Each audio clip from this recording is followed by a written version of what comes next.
Chapter 775. Xiao Yanru fell into the lake and was rescued by Chu Luiyue.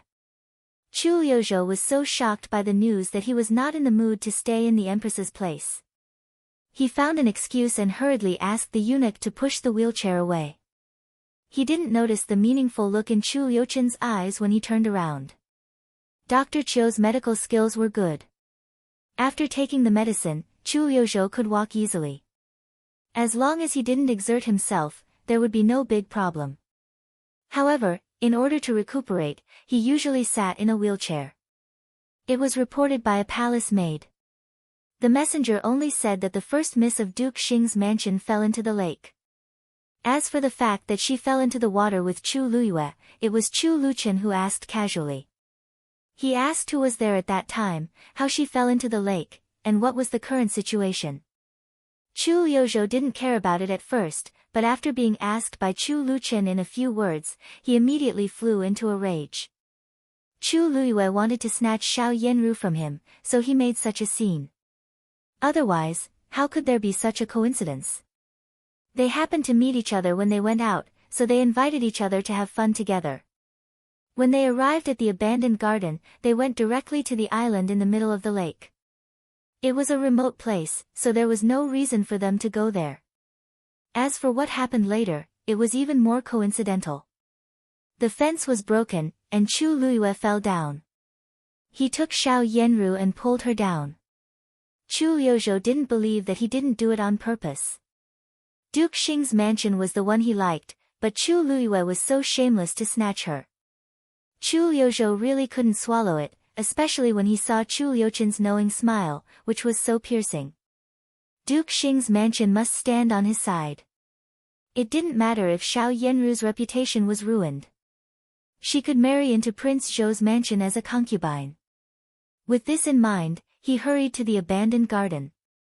When he entered the courtyard, a guard saw him coming and hurriedly stepped back to salute. After being glanced at coldly by him, he didn't dare to say anything and left. Xiao Wanru saw Chu Liuzhou coming over from the side corridor. She slightly turned her body and pretended not to see what was happening here. Yu Jie also lowered her head obediently, looking like a timid maid. Both of them had their backs to the middle of the garden, so they couldn't see Chu Liuzhou coming over angrily. There was a little eunuch standing at the door of the main room. Chu Liuzhou immediately saw him with his sharp eyes and knew that Chu Luiyue must be inside. He winked and the guard who followed him stepped forward to cover the mouth of the little eunuch who was about to speak and pulled him aside. Chu Liuzhou came to the door in his wheelchair. The door was closed slightly. Hearing the voices of Xiao Yanru and Chu Luiyue coming from inside, Chu Liuzhou almost exploded with rage. He had always thought that Xiao Yanru was very affectionate to him, and Duke Xing's mansion also followed him wholeheartedly. He didn't expect to hear a different voice. What did she mean by affectionate to him in the past? If Chu Luiyue and Xiao Yanru had been affectionate to each other for a long time, what was he? Since he was young, he had a good relationship with Xiao Yanru. They occasionally wrote to each other in private. At first, they just talked about children's affairs, but gradually it became a friendship between a man and a woman. Chu Liuzhou had long believed in Xiao Yanru and wanted her to marry into Prince Zhou's mansion. At the beginning, when the imperial palace chose a princess for him, he was afraid that Xiao Yanru would not make it in time to live in the Yuhui nunnery, so he specially asked someone to tell Xiao Yanru in private. However, at that time, Xiao Yanru said that she was in poor health and was afraid that she could not participate in the draft, so she stayed in the Yuhui nunnery to recuperate. She explained that it was said that she had meditated to learn painting, and she was afraid that the empress would think that she was in poor health and would not consider her as Princess Zhou. At that time, Chu Liuzhou specially said that even if the empress chose Princess Zhou for him, he could let Xiao Yanru take the position of Princess Zhou in the future. If what Chu Luiyue said was true, then Xiao Yanru's kindness in the past was in vain. Although he cared about Duke Xing's mansion most, it could not be said that he had no affection for Xiao Yanru. Chu Luiyue and Xiao Yanru, the bitch, plotted against me together. This idea suddenly appeared in his mind, which made him so angry. With a livid face, he could not listen to it anymore. He asked the guard to kick the door open, and then stood up and strode in. In the room, Chu Luiyue was still holding Xiao Yanru, and the two of them snuggled up to each other. At this time, they seemed to be in a good relationship. He did not expect such a sudden change. Before he could react, he saw Chu Liuzhou rush in with a livid face, and the blue veins on his forehead stood out. After coming in, he saw that the two of them were hugging each other. He grabbed Chu Liuyue's neck collar and waved his hand to give him a heavy punch. Chu Luiyue was directly stunned. He was forced to stand up, took a few steps back, and staggered to the ground. However, he had also practiced martial arts, so he reacted quickly. At the moment when he fell to the ground, he put one hand on the ground to stabilize his body, stood up, and said with a stern look, "Second brother, what are you doing?" "What am I doing? I also want to ask you what you two adulterous couple want to do." Chu Liuzhou was so angry that he lost his mind. His eyes were full of blood, and he slapped Chu Liuyue's face hard. Seeing that the situation was not good, the eunuch who followed him hurriedly came to help him, for fear that he would have another accident. Chu Luiyue suffered a loss for the first time because he did not pay attention to it.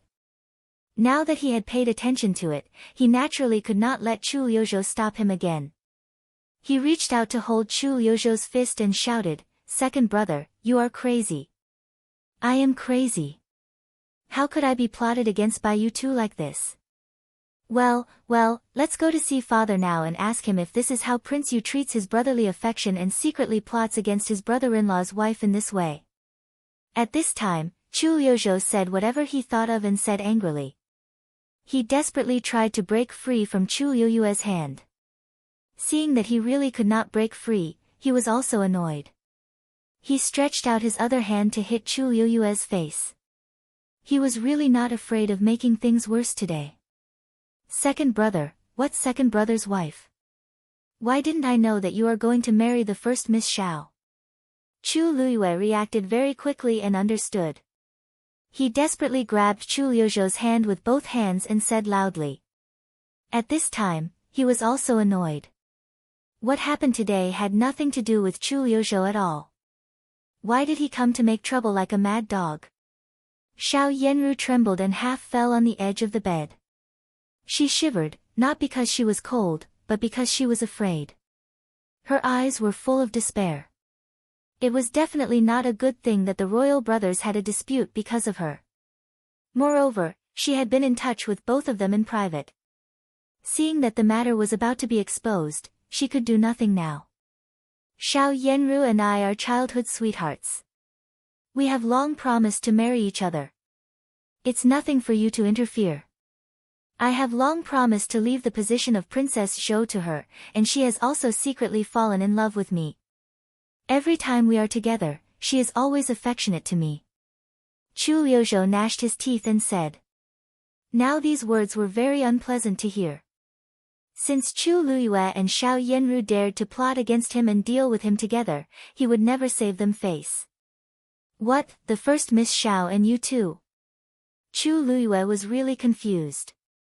He looked up at Xiao Yanru in astonishment. Seeing her pale face and desperate eyes, he suddenly understood. Pushing Chu Liuzhou away, Chu Luiyue took a few steps forward and came to Xiao Yanru. He grabbed Xiao Yanru's collar and dragged her up like a dead dog, regardless of her identity as the miss of an aristocratic family. "Xiao Yanru, you actually have an affair with two people. On the one hand, you want to be my Princess Yu, and on the other hand, you want to be my second brother's Princess Zhou. You bitch. You said that she has an affair with two people." Seeing Chu Liuyue's ferocious face, Chu Liuzhou calmed down a little and snorted coldly. "She has already promised to marry into my Prince Zhou's mansion. Did she also promise to marry into Prince Yu's mansion?" "Of course, she has already promised to marry into my Prince Yu's mansion. The purpose of this consort selection is to marry into my Prince Yu's mansion." Chu Liuyue's words were almost squeezed out from the gaps between his teeth. He glared at Xiao Yanru viciously, as if he wanted to cut her into pieces. He had always been good at scheming, and he felt that his schemes were good. He didn't expect that he would be cheated by a woman for so many years. How could he not be angry when he, who had been slapping the goose all year round, was pecked in the eyes by the goose and humiliated in front of Chu Liuzhou?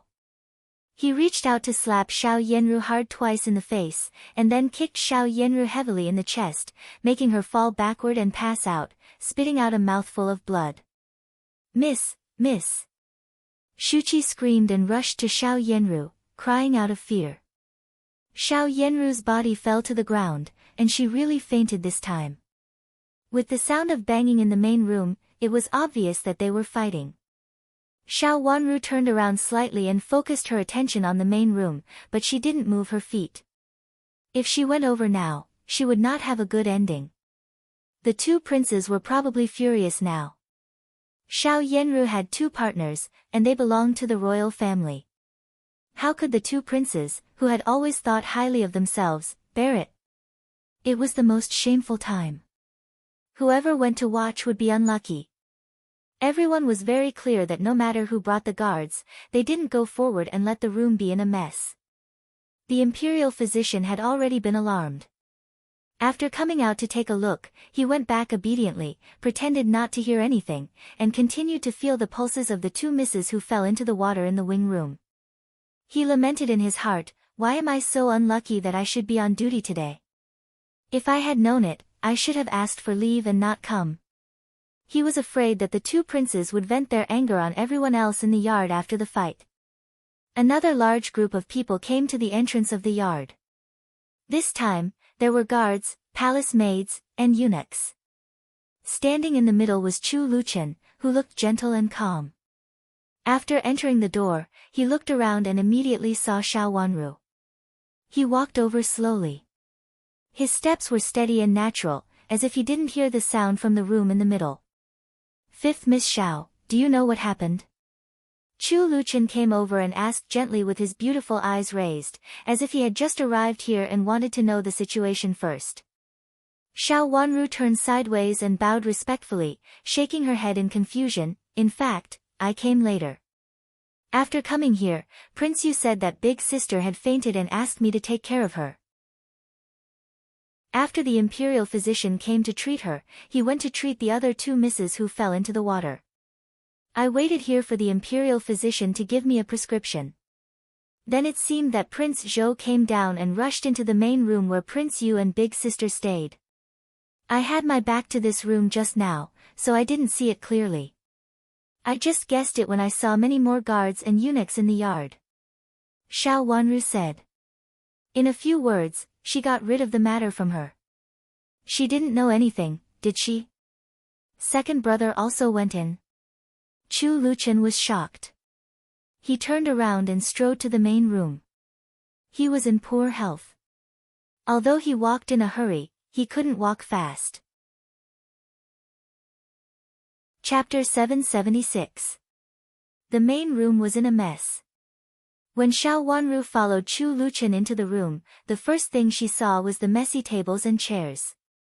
Then she saw the two people who were stopped by the guards. Chu Luyue, Prince Yu, was cold and dignified. He behaved decently in front of others and was full of the dignity of a royal son. Chu Liuzhou, Prince Zhou, was noble and brave. His identity as the legitimate son of the empress made him more distinguished in front of others. But were the two people who were fighting in a mess really the two of them? Not to mention the bruises on his face, even his robes were torn. He rolled on the ground, gasping for breath. He no longer had the majestic demeanor he had in the past. Xiao Yanru was half lying in Shuqi's arms, motionless, without the bearing of a daughter of an aristocratic family. Shuqi held Xiao Yanru, who had fainted, and did not dare to move, for fear that she would attract the attention of the two masters. If that happened, she would be the one who lost her life. In the current situation, even her master could not bear it, let alone a little maid like her. "Big brother, second brother."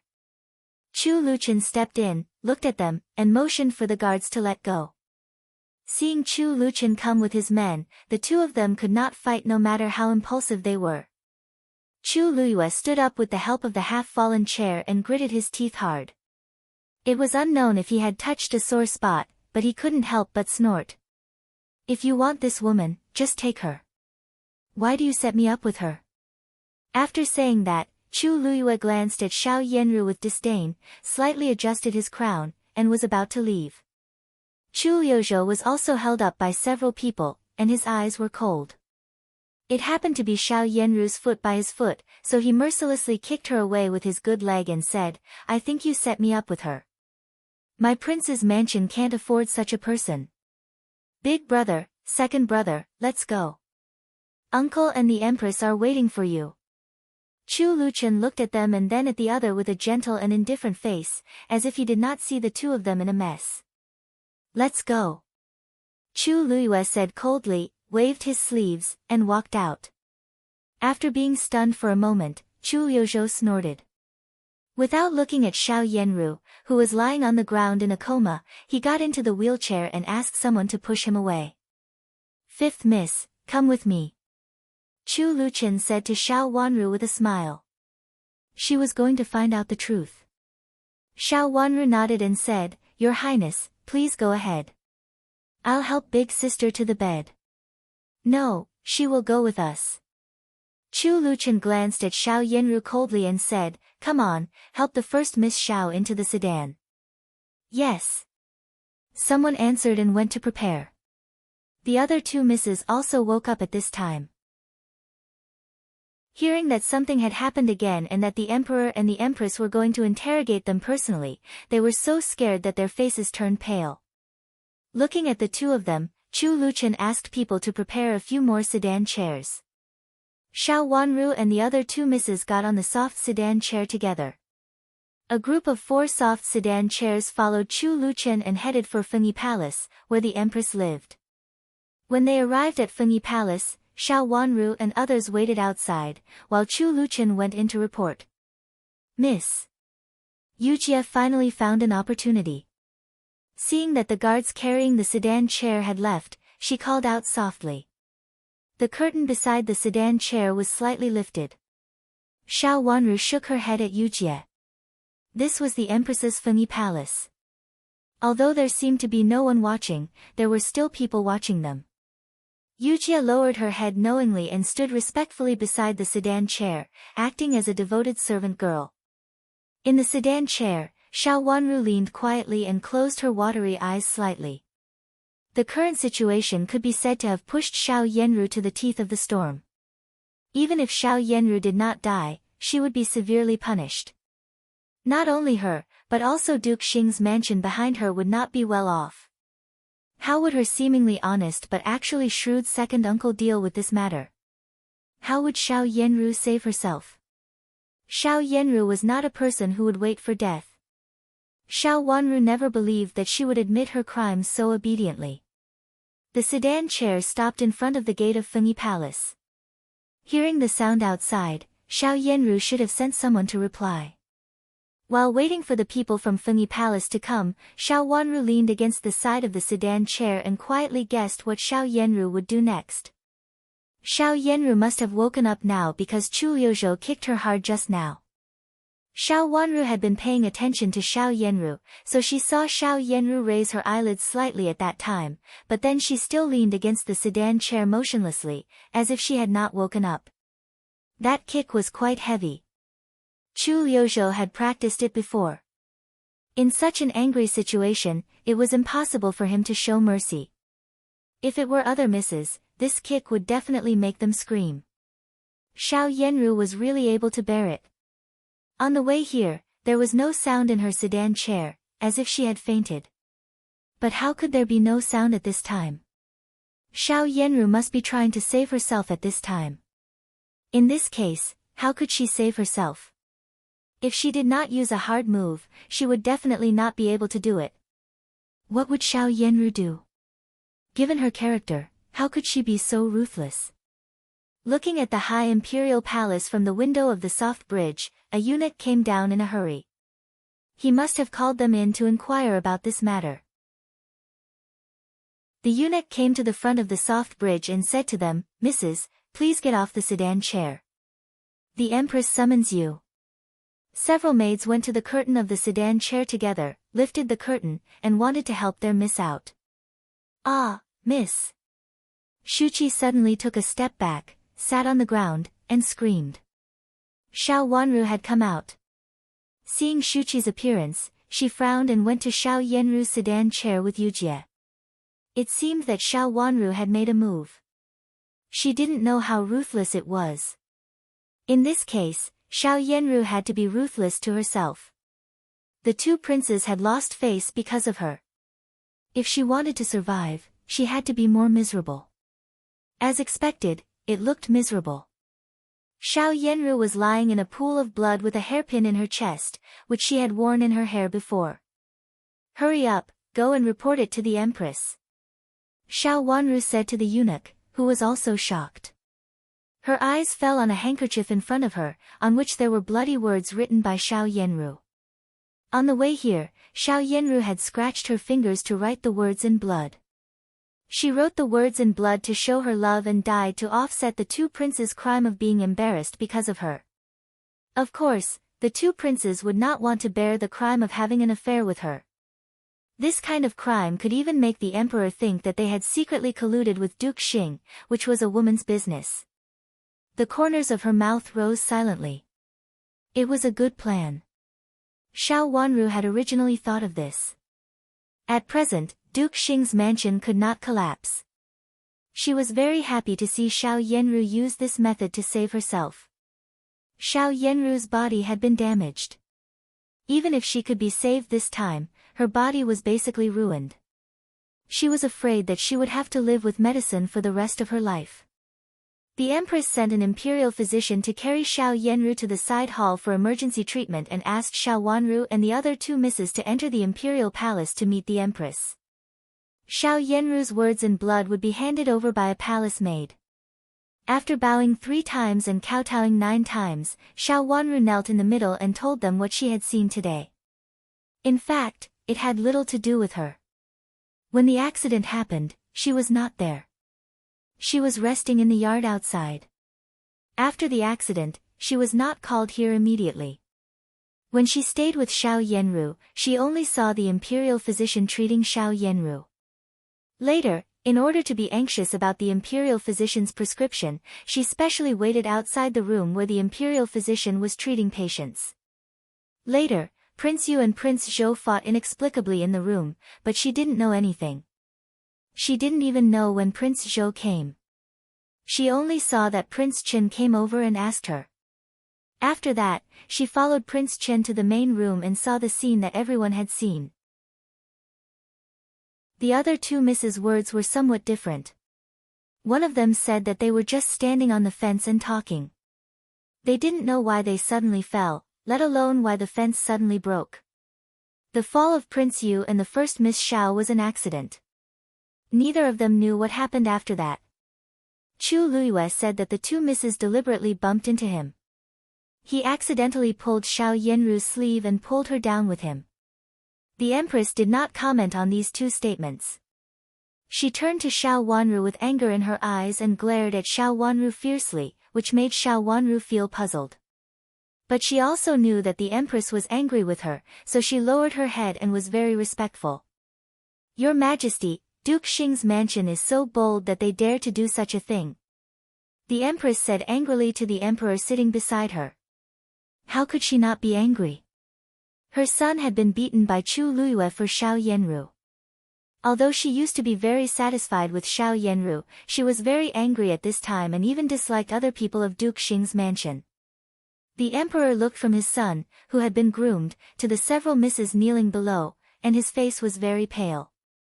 His two sons had been groomed again, but their clothes could be changed, but the bruises and swelling on their faces could not be removed in a short time.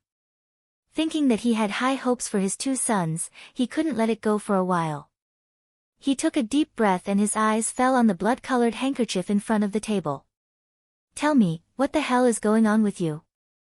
Do you have anything to do with the first Miss Xiao?" the Emperor asked coldly. "Father, I have nothing to do with the first Miss Xiao. What happened today, the first Miss Xiao was also implicated by me, so she comforted her." I didn't expect that my second brother would come in and beat me. He even said that I colluded with the first Miss Xiao. If it weren't for what happened today, I wouldn't be very familiar with the first Miss Xiao. Chu Luyue looked at the emperor with a serious face and reported respectfully. He couldn't bear the crime of colluding with Xiao Yanru for a long time. It would not only make the empress unhappy, but also arouse his father's suspicion. Prince Zhou, tell me what's going on. Why did you beat your elder brother? Could it be that in your heart, a woman can't compare to the kinship between you and your elder brother? The emperor's cold eyes fell on Chu Liuzhou. Chu Liuzhou was furious at this time. They seemed to be very innocent, but it was clear that he was the most wronged one and the one who was plotted against. He took a deep breath and suppressed the anger in his heart. He remembered what his mother had asked the eunuch to tell him when he was changing clothes. He knew that he couldn't act impulsively at this time, because he couldn't bear the crime. Imperial Father, I have my reasons for doing this. Chapter 777. Reason? Tell me the reason. Why did you beat your elder brother like this? The emperor was amused by his righteous look and said with a sneer. It was really shameful. The two princes fought in front of Chuxiu Palace. How would people in the world think of the royal family? As long as the emperor thought of this, he felt so angry that his heart ached. Father, my mother has chosen the first Miss Xiao for me. In my heart, the first Miss Xiao is my future princess.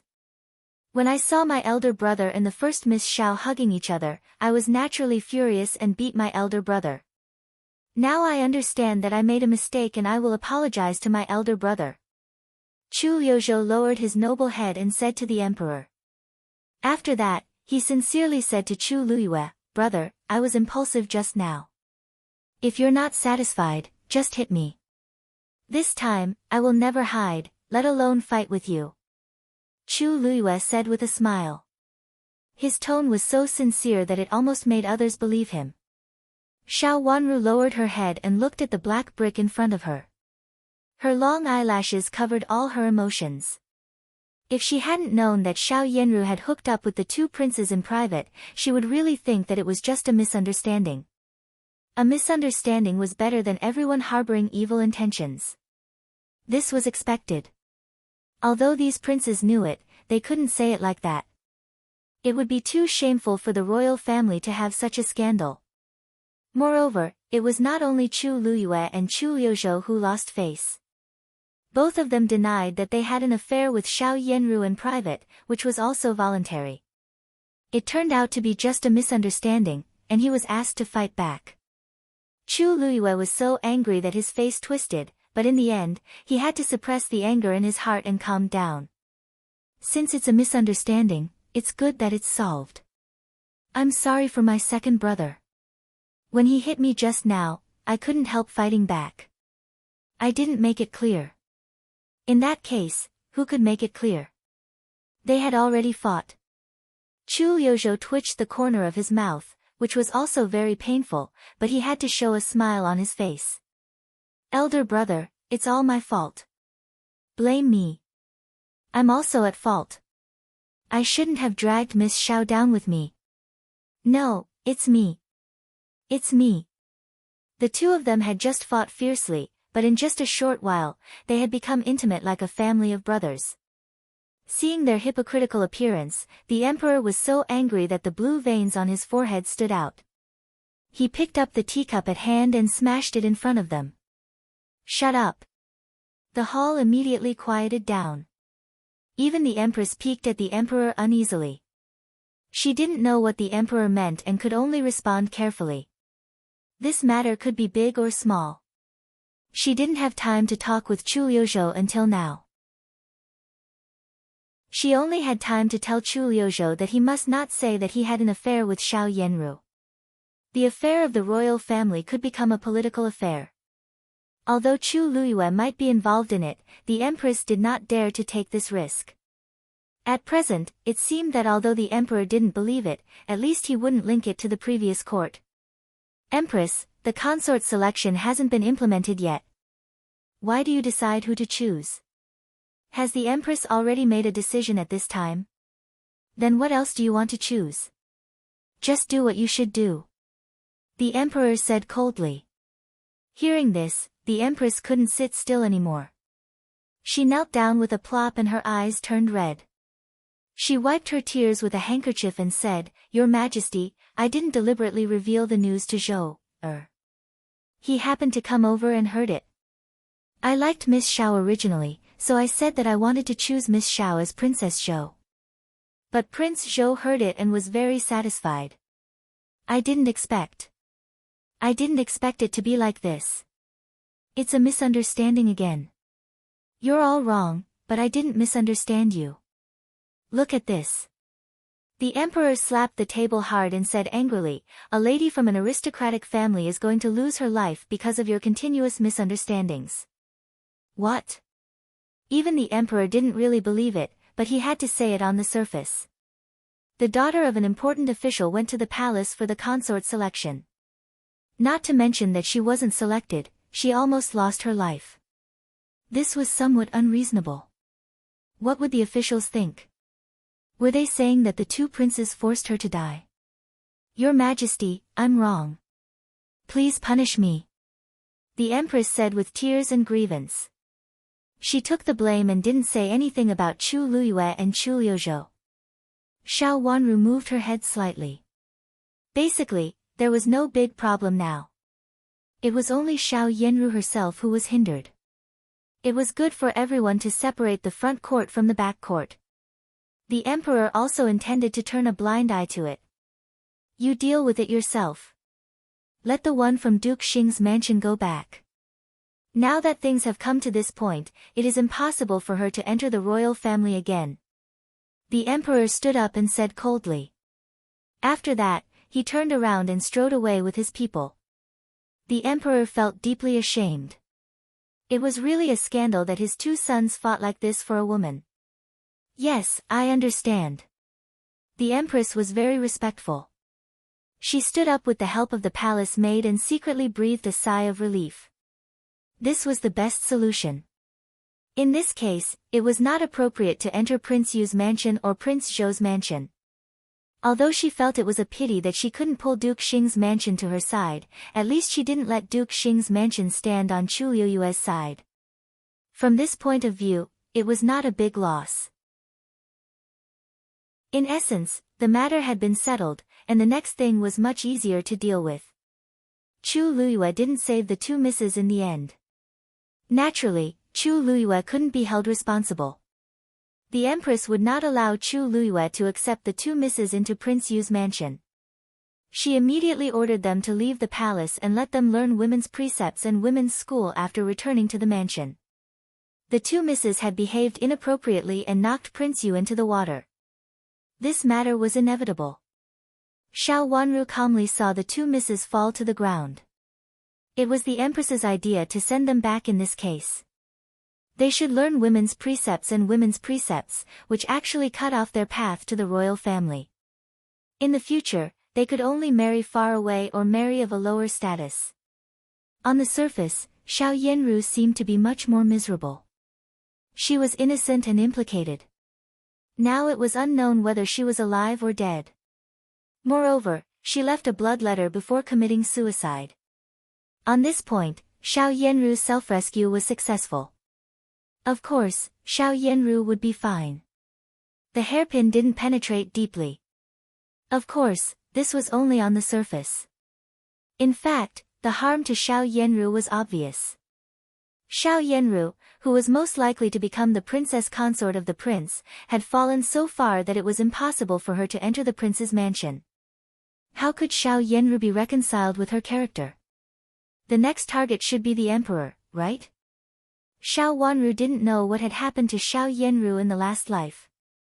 Now she thought that it should be because the things between her, Chu Liuzhou and Chu Luyue were discovered or made clear, so that she couldn't enter either Prince Zhou's mansion or Prince Yu's mansion in the end. A handkerchief with blood words? She didn't know what was written on it, but it seemed that there should be another reason. When the emperor left just now, he took this blood-colored handkerchief with him. If it was just a handkerchief for Xiao Yenru to express her feelings, the emperor would not have taken it with him. Xiao Yenru had something that the emperor was interested in. This was the answer that she immediately thought of when she saw the emperor take away the handkerchief just now. Her eyes became inexplicably deep. At this time, Xiao Yenru could still make people think that her reputation was not tarnished.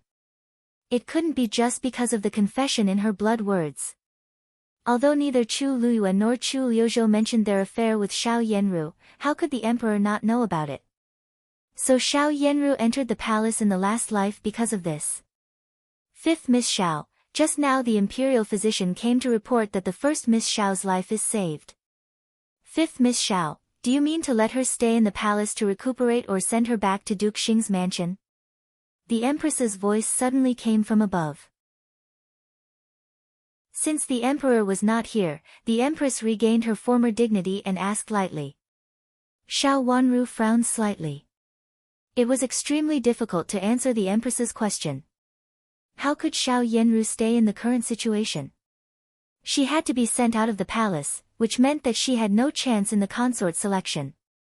In fact, Xiao Yenru's chance had been lost when the emperor said that. The empress said so just to blame her for Xiao Yenru's failure in the consort selection, as if she didn't allow Xiao Yenru to stay in the palace. The empress was really hostile to her. At this time, she still held her hand and didn't let go. At your command, Your Highness. Xiao Wanru replied softly. It's first Miss Xiao's bad luck and Zhou's mistake. If she is sent out of the palace at this time, I'm afraid that someone will doubt the first Miss Xiao's reputation. Moreover, it's not suitable for the first Miss Xiao to move too much now. I want to trouble you to take care of the first Miss Xiao for a few days. When her injury is stable and there are fewer rumors outside, you can send her out, okay? The empress said. She didn't want to suppress her. Xiao Wanru was surprised, but she immediately understood after thinking about it. Gossiping about Xiao Yenru was equivalent to gossiping about Chu Liuzhou. Even though the empress didn't like Xiao Yenru very much, she had to show her concern at this time as the legitimate empress. The first two misses had just been sent out of the palace in such a name. It was indeed inappropriate for Xiao Yenru to follow them out of the palace at this time. It was a good reason for her to move because of her serious injury. You're right, Your Highness. Xiao Wanru said. Then I have to trouble you to stay in my side hall for a few days, 5th Miss Xiao. The empress ordered. Seeing Xiao Wanru's gentle promise, she was satisfied and nodded secretly. This 5th Miss Xiao seemed to have a gentle temperament, which was very different from what old Madame of Duke Xing had said. She didn't intend to consider Xiao Wanru because of Xiao Yenru's choice before. Now it seemed that Xiao Wanru still had her merits. Looking at Xiao Wanru's beautiful face thoughtfully, she had another idea. Chapter 778. Outside the main hall, Xiao Wanru stood at the door and took a deep breath. When she was about to call Yujie, who was standing aside, she was stopped by Chu Luiyue, who came out together with her. 5th Miss, about the first Miss Xiao. Chu Luiyue had calmed down at this time. If it weren't for the bruises on his face, which made him look gloomy, no one could tell that this dignified prince in the past had just fought with his brother. Your Highness. Xiao Wanru stopped. 5th Miss Xiao, the first Miss Xiao has always had a good relationship with me, but I didn't expect that she actually let me down.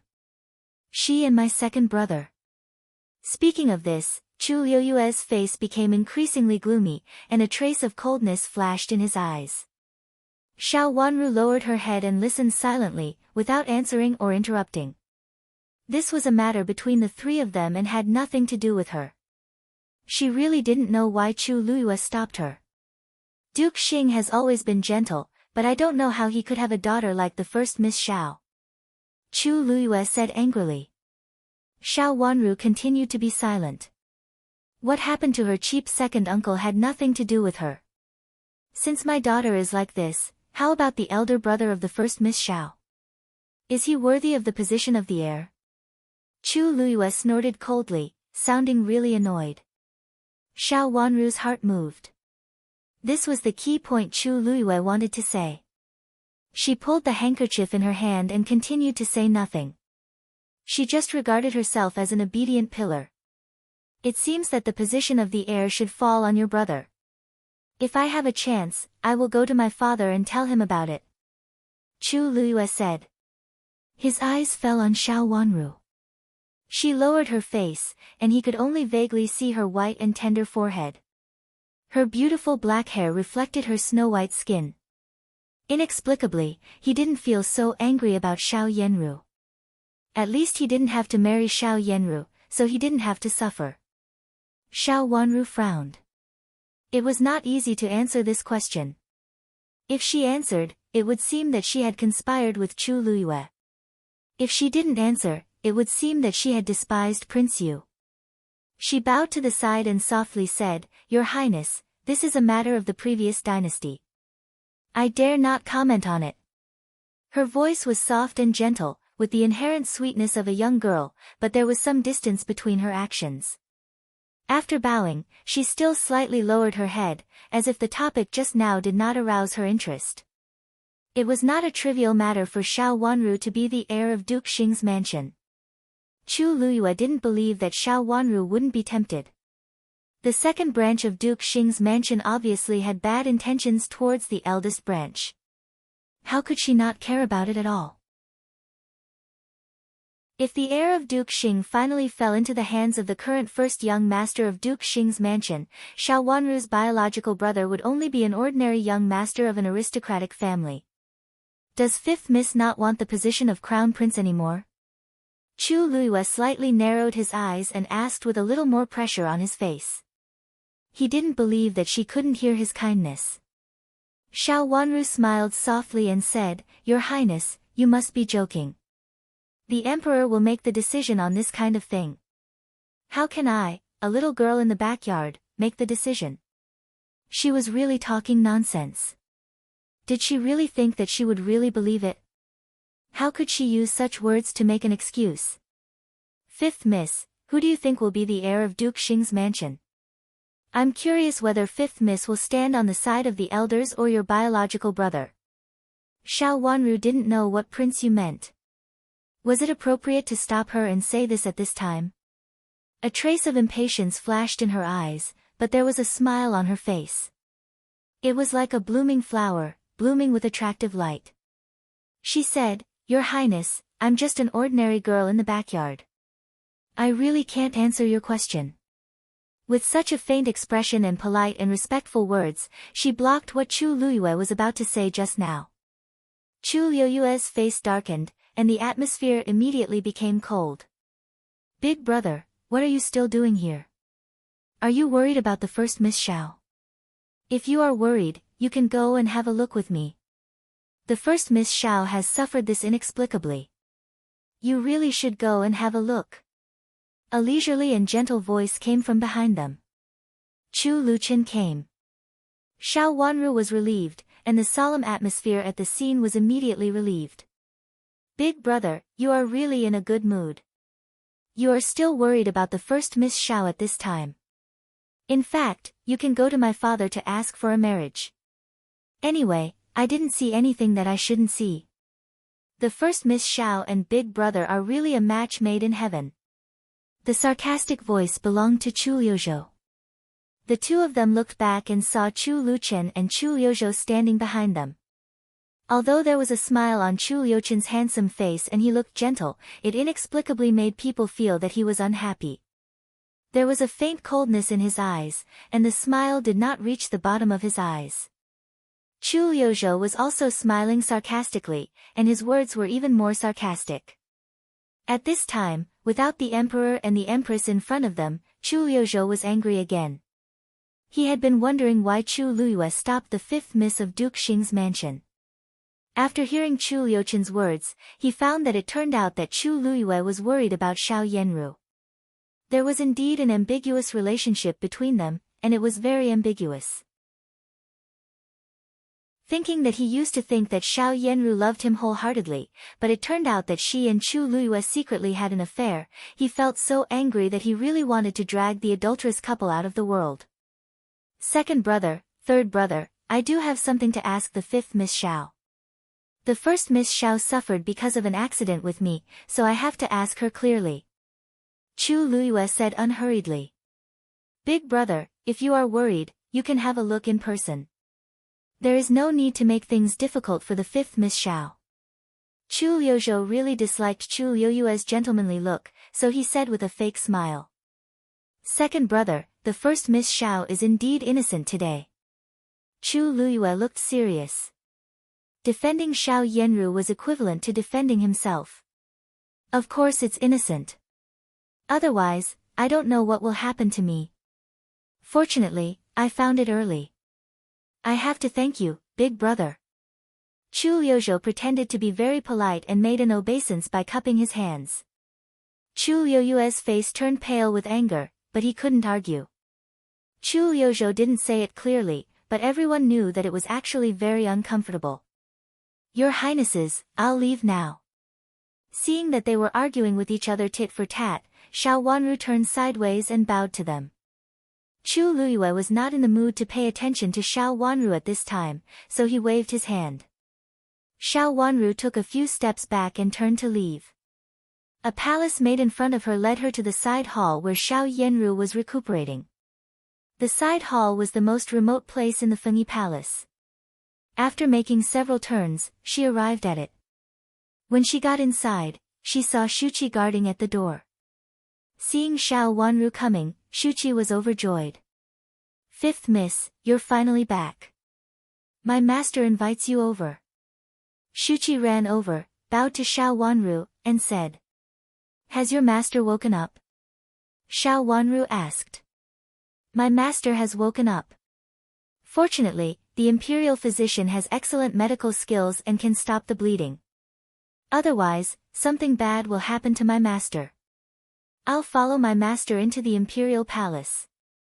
If something bad happens to my master, I'll die.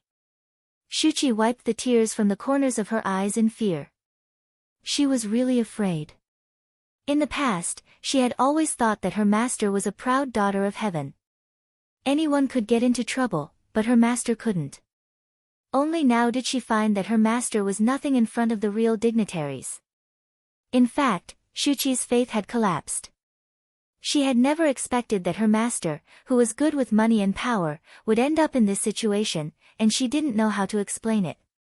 Was her master going to enter Prince Yu's mansion or Prince Zhou's mansion? Now she didn't dare to expect too much and only hoped that her master could enter a prince's mansion safely. Miss could enter a prince's mansion safely. It didn't matter even if her position was a little lower. Miss could always be promoted to a higher position in the end. Shuqi had always believed in her master about this. Compared with other women, Miss was smart and resourceful. Fifth Miss, what did the Empress say? What should my master do now? In this situation, does the Empress say whether my master will enter Prince Yu's mansion or not? Shuqi asked one topic after another. Compared with Prince Zhou, the two of them were more willing to believe in Chu Luiyue. Let's go and see your master first. Xiao Wanru said lightly and went straight into the side hall. In the side hall, Xiao Yanru was lying there with a pale face, as if she had no blood. Her eyes were slightly closed. Hearing the movement, she opened her eyes and called out, Fifth sister. Big sister, do you feel better? Xiao Wanru looked at her beautiful face and asked calmly. I'm fine. I just got into trouble, fifth sister. Xiao Yanru lowered her head sadly, with a guilty and sad look on her face. They were sisters in the same mansion. If one of them had a bad reputation, the whole clan would be implicated. Big sister, how could you get me into trouble? After resting for a few days, the Empress will send you out of the Imperial Palace. It's not suitable for you to stay in the Imperial Palace all the time. Xiao Wanru said calmly. Xiao Yanru's face changed dramatically. She knew what Xiao Wanru meant. She stared at Xiao Wanru and asked, what else did the Empress say? The Empress said nothing else. She just asked Big Sister to go back after recovering from her injury. I'll also live here to take care of you these days. Xiao Wanru said. Prince Yu. Xiao Yanru still wanted to say something, but was interrupted by Xiao Wanru rudely. Big sister, if you want to know anything, you can directly send someone to inquire about it. You don't have to ask me. As for the two princes, I can't get in touch with them now. After saying that, she sat down on the chair beside her. Xiao Yanru, who was lying on the bed, looked at Xiao Wanru with a little anger with her face darkening. Then she suppressed her anger with a trace of softness on her face and reached out to wave at Shuqi. Shuqi understood and came over to help her up. She covered her chest with difficulty, turned around, and actually knelt down in front of Xiao Wanru on the bed. Fifth sister, I know I've done a lot of wrong things to you before, but I'm the daughter of the Xiao family after all. I'm afraid that you've been implicated in what happened today. I'm here to apologize to you.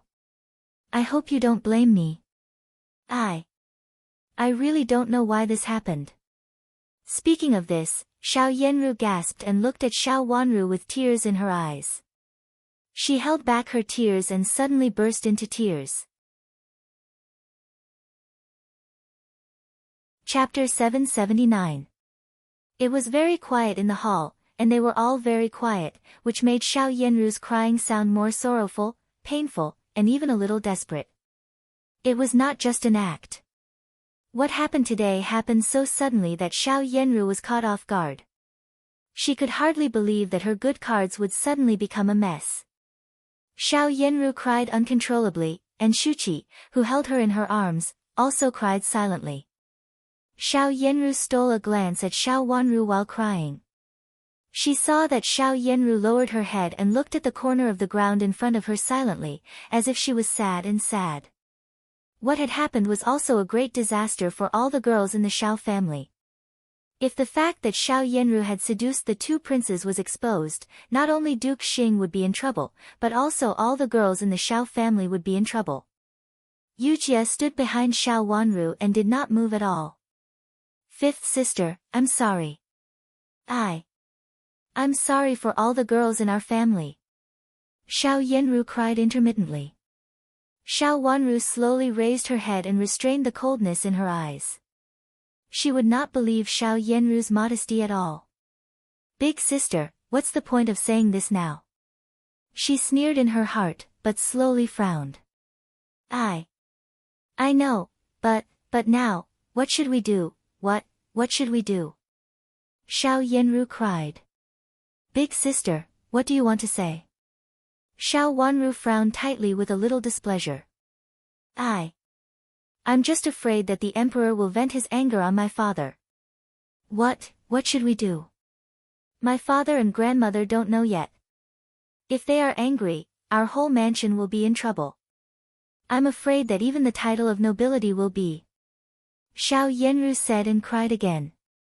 Xiao Wanru looked at Xiao Yanru coldly and then restrained the sarcasm in her heart.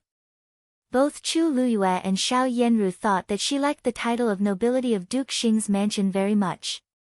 That was good. Will the emperor take back the title? She raised her head and frowned tightly. Maybe. I don't know either. Fifth sister, what should we do now? If this title is really taken away because of us, how can we meet grandmother and father? This title was obtained by our ancestors with military exploits. We'll be the sinners of the Xiao clan. With tears in her eyes, Xiao Yanru looked at Xiao Wanru sadly with panic in her eyes. Xiao Wanru looked at her with cold eyes and said slowly, Big sister, it's you, not us. I know. I was distracted and dragged fifth younger sister into this. I'm going to become the Xiao clan sinner. What should we do now, fifth younger sister? If there's really no other way, I'm willing to die as an apology, as long as it doesn't involve the Xiao clan. Xiao Yanru said in a daze and looked at Xiao Wanru as if she wanted to get support from her. Looking at Xiao Yanru's pale face and her act of seeking death just now, no matter how much hatred she had, it seemed that it would fade away. In any case, Xiao Yanru was heartbreaking at this moment. Thinking of what she had encountered, it was normal for her character to change after a sudden great change. In the face of life and death, the past grudges seemed to be less important. "Big sister, what do you think we should do?" Xiao Wanru said with the coldness on her face fading a little. "Fifth younger sister, tell me how the Empress will deal with me first." "Deal with our Duke Xing's mansion?"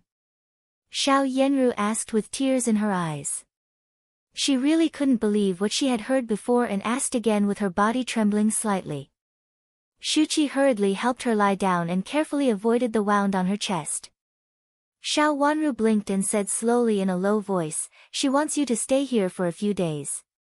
After a few days, you'll be sent out of the imperial palace." Xiao Yanru clenched the corner of the quilt tightly. Go out of the imperial palace. She didn't want to. If she really went out of the imperial palace, she would have no chance. Afraid that Xiao Wanru would find out, Xiao Yanru hurriedly tilted her head, pretended to wipe away her tears, and asked, "Didn't you say anything to my father?" "I don't know. Maybe it's nothing. The emperor has left the Fengyi palace, and the empress will deal with your affairs." Although Xiao Wanru looked unwilling, she still told the truth. Then why don't you send me out of the imperial palace now? After such a thing happened, shouldn't you send me out of the imperial palace immediately? Xiao Yanru sobbed and her eyes turned pale. It seemed that she couldn't bear the blow. Xiao Wanru's question hit the nail on the head. Xiao Wanru sneered secretly. Xiao Yanru was indeed Xiao Yanru. After such a big event, she not only didn't break down, but also quickly grasped the most critical point and wanted to turn the tables with this point. Xiao Yanru's excellent performance just now was just to confuse her. Or if it was someone who was not mentally firm, she would probably deceive him this time. However, it happened that she didn't intend to hide the news. She just wanted to see how Xiao Yanru got to the position of the emperor's imperial harem this time. The empress means that if I send you out of the imperial palace at this time, together with the previous two misses, it will make people mistakenly think that big sister's reputation will be tarnished like those two misses. Xiao Wanru answered calmly. Xiao Yanru suddenly raised her head. The expression on her face seemed to be crying and laughing, happy and sad. She looked at Xiao Wanru with tears in her eyes, and her lips trembled twice. She finally found her voice and said, "Did the empress really say so?" This meant that what had happened between her, Chu Luiyue and Chu Liuzhou had been hidden. The empress did say so. Big sister can rest assured to recuperate here. Xiao Wanru stood up and said, "Fifth sister, can I ask you for a favor?" Xiao Yanru looked at Xiao Wanru with her eyes wide open, with sadness and tears. "What is it?" Xiao Wanru said calmly. Can you help me tell my father and grandmother that I'm safe? I'm afraid that they will worry about me." Xiao Yanru's tears slipped down her face again. Seeing the tears sliding down her white and tender chin, she looked inexplicably pitiful. Xiao Yanru, who was beautiful, looked more delicate and pitiful in this situation. She was not as dignified as she used to be, but more delicate than before. Such a girl leaned against the bed delicately with tears on her face and cried silently, which made people feel sorry for her. Even Yujie, who was standing behind Xiao Wanru, couldn't help feeling soft-hearted. Looking at her master and then at Xiao Yanru, she wanted to say something but stopped on second thought. Xiao Wanru refused Xiao Yanru's request as usual, "Big sister, I'm also a beauty now, and so are you. It's not convenient for us to spread the news. If you want to send a message, you can do it yourself. I don't know anyone in the imperial palace. But it's not convenient for me now." Xiao Yanru said sadly. "It's not convenient for me either." Xiao Wanru refused straightforwardly, looked at Xiao Yanru with a gloomy face, and said, "Big sister, I'm just here to take care of you, but I really don't dare to send this kind of message. If you insist, I'll go to see the Empress and ask the Empress to send someone to send a message for you. The Empress knows that it was Prince Zhou who misunderstood you and feels very guilty about you. It's definitely feasible to ask the Empress for help." Xiao Wanru was lying with her eyes open. At this time, the Empress even wanted to eat Xiao Yenru. If it weren't for Prince Zhou's sake, she wouldn't have asked Prince Zhou to let go of this matter and hide the secret relationship between Prince Zhou and her. How could Xiao Yenru dare to run into the Empress at this time? Big sister, although the Empress asked me to take care of you, I don't think it's convenient for me to live here. Otherwise, I have to make a bed here. Do you think I should go back or live here? Xiao Wanru looked around, pointed to a place, and said, "It's actually not bad to put a bed here." There was an empty place at the head of Xiao Yenru's bed. The other places were not large. This was originally a side hall of the side hall. In fact, it was just a slightly wide room, which was divided into 2 compartments at the front and the back. How much space could there be for a bed? "Miss, aren't you too close to the first miss?" Yujia also came over to help look at it. She felt it was not appropriate and shook her head. It was almost adjacent to the first Mrs. bed. "On the contrary, I have to take care of you.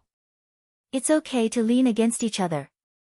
During this period of time, if I live here, I can take care of you without leaving for a while and try my best to take good care of you."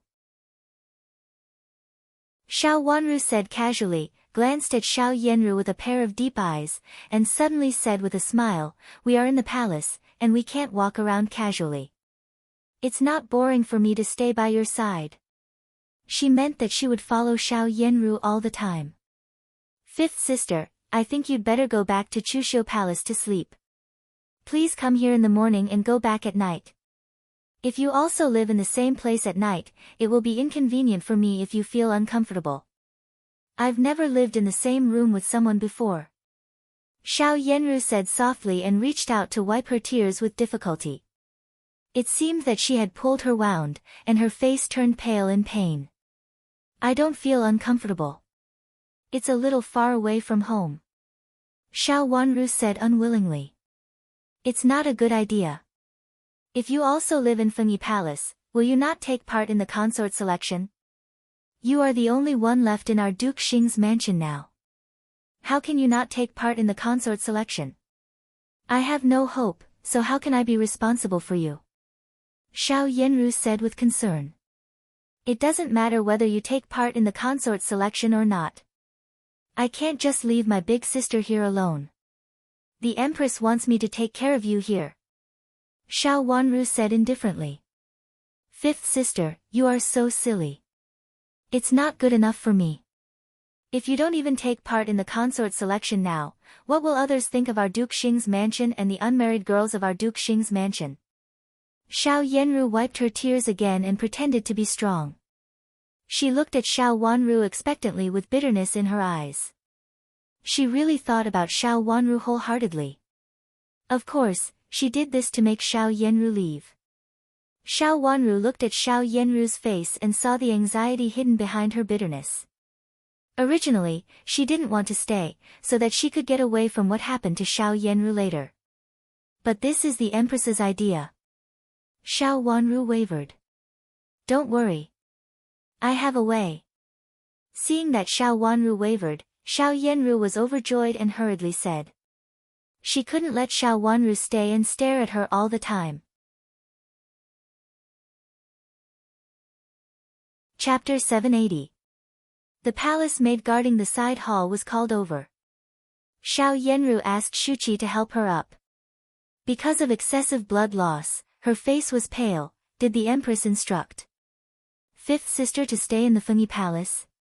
The Empress didn't say it clearly. The palace maid thought for a while and said, "Fifth sister, you come to take care of me every day. You don't have to live here, do you?" Xiao Yenru asked weakly. "Ah." The palace maid really didn't dare to answer. She was just a little palace maid and didn't know her master's mind. "Go and call the person in charge of this side hall, okay?" Xiao Yenru opened her eyes slightly and said weakly. Shuqi asked her to lean on the thick and soft cushion and cleverly gave a bulging pouch to the palace maid. "Okay, Mrs., please wait for a moment. I'll be back soon." The palace maid nodded with a smile, took the pouch, put it in her sleeve, and turned to leave. Xiao Wanru watched all this calmly, without intervening or saying anything. The supervisor was a eunuch. After coming in, he bowed to the two of them with a smile. He knew that the Empress and the Emperor didn't blame her for what happened to the first miss of Duke Xing's mansion, and even took care of her for some unknown reason. Eunuch, it's not convenient for my fifth sister to live here. Besides, she's still in the consort selection. I can't let her come to take care of me every day just because I ruined her business. How about living in Chuxiu Palace? Xiao Yanru said softly and smiled before saying anything. Although she was extremely uncomfortable, she still managed to finish her words. Her words were all for Xiao Wanru's sake, which really made people feel good about her. The eunuch glanced at Xiao Wanru, who seemed to be indifferent, and then at Xiao Yanru, who could barely speak. He felt a little sympathy for her. It was obvious that the fifth Miss Xiao didn't care about the first Miss Xiao very much. The first Miss Xiao was in such a state, but she still took care of the fifth Miss Xiao. He felt a little pity in his heart. He had heard that the first Miss of Duke Xing's mansion was dignified and generous. Today, he saw that it was true. Fifth Miss, you can live in Chuxiu Palace, but you must come here every day. Otherwise, the Empress will definitely blame you. The eunuch said with a smile. He was talking to Xiao Yanru, but he turned his face to Xiao Wanru. It was obvious that he was talking about Xiao Wanru. Xiao Wanru calmly watched Xiao Yanru use her affairs to rope in the eunuch in charge. Her long eyelashes fluttered twice, and she raised her watery eyes, which were flowing with water, extremely shimmery. Isn't Big Sister going to consider it? Actually, I can live here too. Fifth Sister, it's not necessary. I have Shuqi by my side. I don't need so many people. Xiao Yanru said softly, shook her head with a pale face, and then continued to say to the eunuch, Fifth Sister will come here every day. Please rest assured, eunuch. Please tell the people at the gate of the palace to make it convenient for Fifth Sister to go in and out. Of course, this servant will instruct you. The eunuch glanced at Xiao Wanru with dissatisfaction. Xiao Wanru was really broad-minded as her younger sister. At this time, she still made such a gesture. The first Miss Xiao was really pitiful and generous. She cared so much about her hypocritical younger sister. Sorry to trouble you, eunuch. Xiao Yanru forced herself to say. She closed her eyes weakly. Although she had done it in moderation, she had been seriously injured after all. After saying these words, she was very tired and her face was pale. Seeing her like this, the eunuch knew that she really couldn't hold on, so he immediately said goodbye and left. When he got outside the door, he couldn't help shaking his head. The fifth Miss of Duke Xing's mansion was really not good. Not only did she have no sisterhood, but she also didn't know how to do things. At this time, it was really useless for her to be a sister and arrange everything well. She was just a stepping stone for others with a good appearance. Eunuch, I'm really sorry. Thank you very much. Shuqi chased after him and quietly gave a banknote in her hand to the eunuch. The eunuch hid the banknote with his sleeve, and the smile on his face became more and more sincere. With a glance just now, he had clearly seen the amount on it. The first Miss of Duke Xing's mansion was really extraordinary. Tell your Miss to rest assured that she will definitely make proper arrangements. But your fifth Miss. The eunuch lowered his voice when he said this, your fifth Miss doesn't even consider for your Mississippi. Why does your Miss care about her? Just now, he saw Shuqi beside Xiao Yanru's bed. She should be the personal maid of the first Miss lying on the bed. My Miss has no choice. The fifth Miss is the only hope of our Duke Xing's mansion. If possible, please put in a good word for my fifth Miss. Shuqi hurriedly looked behind her and also approached the eunuch and whispered. Did he mean that most of the banknotes were sent for the fifth Miss Xiao? The eunuch's face darkened and he became dissatisfied. Of course, this dissatisfaction was because of Xiao Wanru. After entering the door just now, the fifth miss of Duke Xing's mansion just stayed silent, as if these things had nothing to do with her and the first Miss Xiao had arranged everything for her. Not only did she have no sisterly affection for Xiao Wanru, but she also looked down on him. Your fifth miss had better not be selected. She looks okay, but here is not a good place.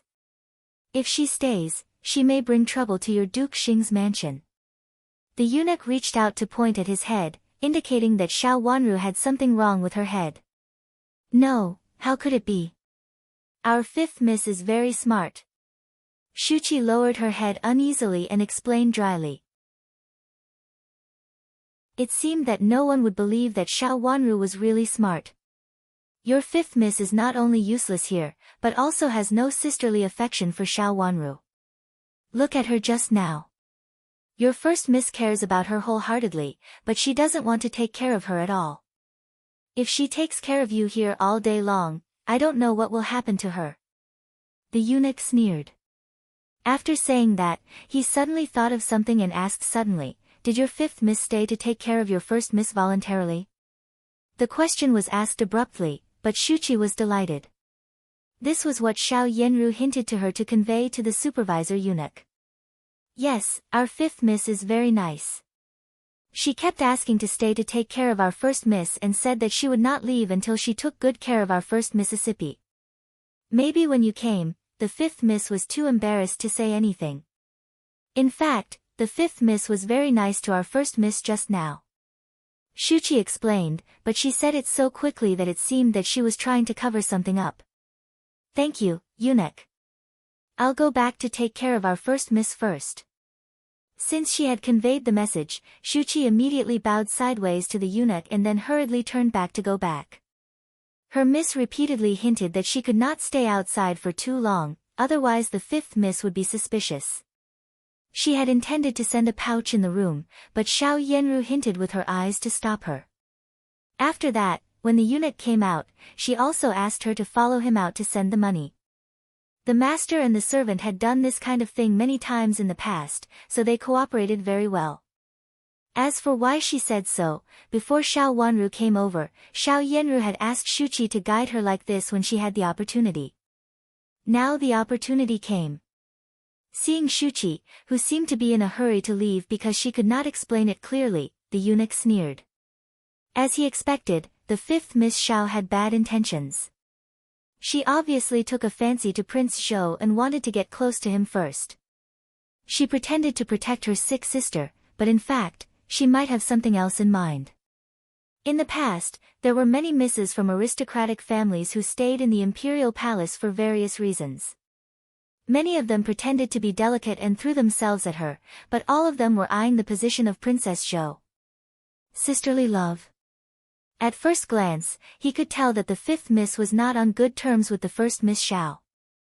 The sisterly love was fake. He had to find time to remind the nanny in charge of the Empress not to let the fifth Miss Xiao have a chance to get close to Prince Zhou. She had a good face, but she was not only cold-hearted but also a useless idiot. How could Prince Zhou keep such a person by his side? The eunuch was from the Fengyi Palace, so of course he was on Prince Zhou's side. He sneered at the door of the side hall and turned to leave. Not only the nanny in charge, but also a few people who were on good terms with them had to remind them that when the fifth Miss Xiao came over, they should keep a close eye on her, lest she made any scandal and angered the Empress. Xiao Wanru looked at Shuqi with an extremely calm face. Her watery eyes fell on Shuqi's face, which made Shuqi feel scared, as if she had a guilty conscience that had been seen through by the fifth Mississippi. Yujia clenched her fists. She had stood outside for so long. The first miss was so injured. Why did it take so long for her to send a pouch? It was obvious that she had secretly told the first miss something. The first miss was in such a serious condition, but she still didn't stop. It was really annoying. Fifth sister, you can go back today. I also want to sleep for a while. I really have no strength. Hearing Shuqi's footsteps, Xiao Yenru opened her eyes with difficulty. She really had no strength. It's still early. Big sister, you can sleep for a while. I'll go back later. Xiao Wanru said coldly. Okay. After all, Xiao Yenru had lost a lot of blood. At this time, she had a plan in her mind and lay down weakly. Shuqi helped her lie flat, covered her with the quilt, and then stepped aside. It was very quiet in the room, and only Xiao Yenru's quiet breathing was particularly obvious. Shuqi moved her feet uneasily. Standing at the head of the bed, she could see Xiao Yenru's face and sense the fifth Miss's gaze behind her. She didn't dare to move, as if the fifth Miss would see through her if she moved. She was in a tense state. Only by standing in front of the bed could she feel that her master was supporting her. As time went by, there was no sound behind her. Shuqi wanted to look back to see what the fifth Miss was doing, but she didn't dare to move. She became more and more flustered, and her fingers, which were hanging down, involuntarily twitched twice. Shuqi. Xiao Wanru's cold voice came from behind, but it struck her heart like a thunder. Chapter 781. Fifth Miss. Shuqi turned around in a panic and almost knocked over the chair beside the bed. What did you say to the supervisor eunuch just now? Xiao Wanru looked at Shuqi calmly and asked. After calming down, Shuqi lowered her head and said, ignoring the pain on her body, I didn't say anything. I just gave him a pouch as you asked and asked him to take good care of my master. She would live here for a period of time, so it was necessary to build a good relationship with the supervisor eunuch. After saying that, Shuqi took a few deep breaths nervously. Just now, when she entered the door, she had wanted to explain it in this way, but fifth Miss didn't ask. It seemed that there was something pressing on her heart, which made her breathless. Now that she told the reason, she felt relieved. She had a legitimate reason, so the fifth Miss couldn't find it even if she doubted it. Most of what she said just now was true, and she was on the fifth Miss's side. Even if the fifth Miss knew it, she couldn't say that she did anything wrong. Thinking of this, Shuqi calmed down. If it weren't for the heavy psychological pressure just now, she wouldn't have been so nervous. Shuqi repeatedly told herself that she had a legitimate reason. She gradually looked relaxed, turned sideways, bowed to Xiao Wanru, and said, Fifth Miss, I'll go down and see if the medicine is ready for my master. The medicine was being brewed in a small room beside the side hall, and a little palace maid in the imperial palace was cooking it. Go ahead. Xiao Wanru said, but her eyes still fell on Shuqi. Under Xiao Wanru's gaze, Shuqi went to the small room beside her. When she walked out of the door, she felt that the pressure on her body was gone. She took 2 deep breaths and reached out to wipe the cold sweat on her forehead because of nervousness. Since she had passed the test, there was nothing to worry about next. She had guessed that the fifth Miss would ask her about it. Shuqi followed Xiao Yenru, so she naturally knew that Xiao Wanru was smart. Otherwise, her master wouldn't have failed repeatedly. Miss. Seeing Shuqi go out, Yujie called out and hinted to Xiao Yenru, who was lying on the bed. Xiao Wanru stood up, looked at Xiao Yenru, who was still lying on the bed, and said calmly, let's go out for a walk. Miss, you'd better stay here. Yujie advised. The first Miss was seriously injured. If she went out for a walk, people might say something bad about her in the Fengyi Palace. It doesn't matter. Xiao Wanru said, stood up and walked out. She was really not worried about what Shuqi would say to the eunuch. She had never intended to show her sisterhood to Xiao Yenru. Xiao Yenru was ambitious. She didn't know what had happened in the last life, but her situation at that time was somewhat similar to the current situation. She didn't enter Prince Zhou's mansion or Prince Yu's mansion, but finally entered the imperial palace. It could be seen that something had happened in the last life that forced her to enter the imperial palace. In the last life, she seemed to be quite far away from Duke Xing's mansion. Although Duke Xing's mansion had spared no effort to kill her, she didn't know it and didn't pay much attention to Duke Xing's mansion. Therefore, she didn't know what had happened to Xiao Yenru. However, even if something had happened, it was impossible for her to inquire about it in her situation at that time. Just like what happened to Xiao Yenru this time, it was related to the two princes, so they should have given a gag order. It was generally impossible to inquire about it. In this way, Xiao Yenru's reputation was not ruined.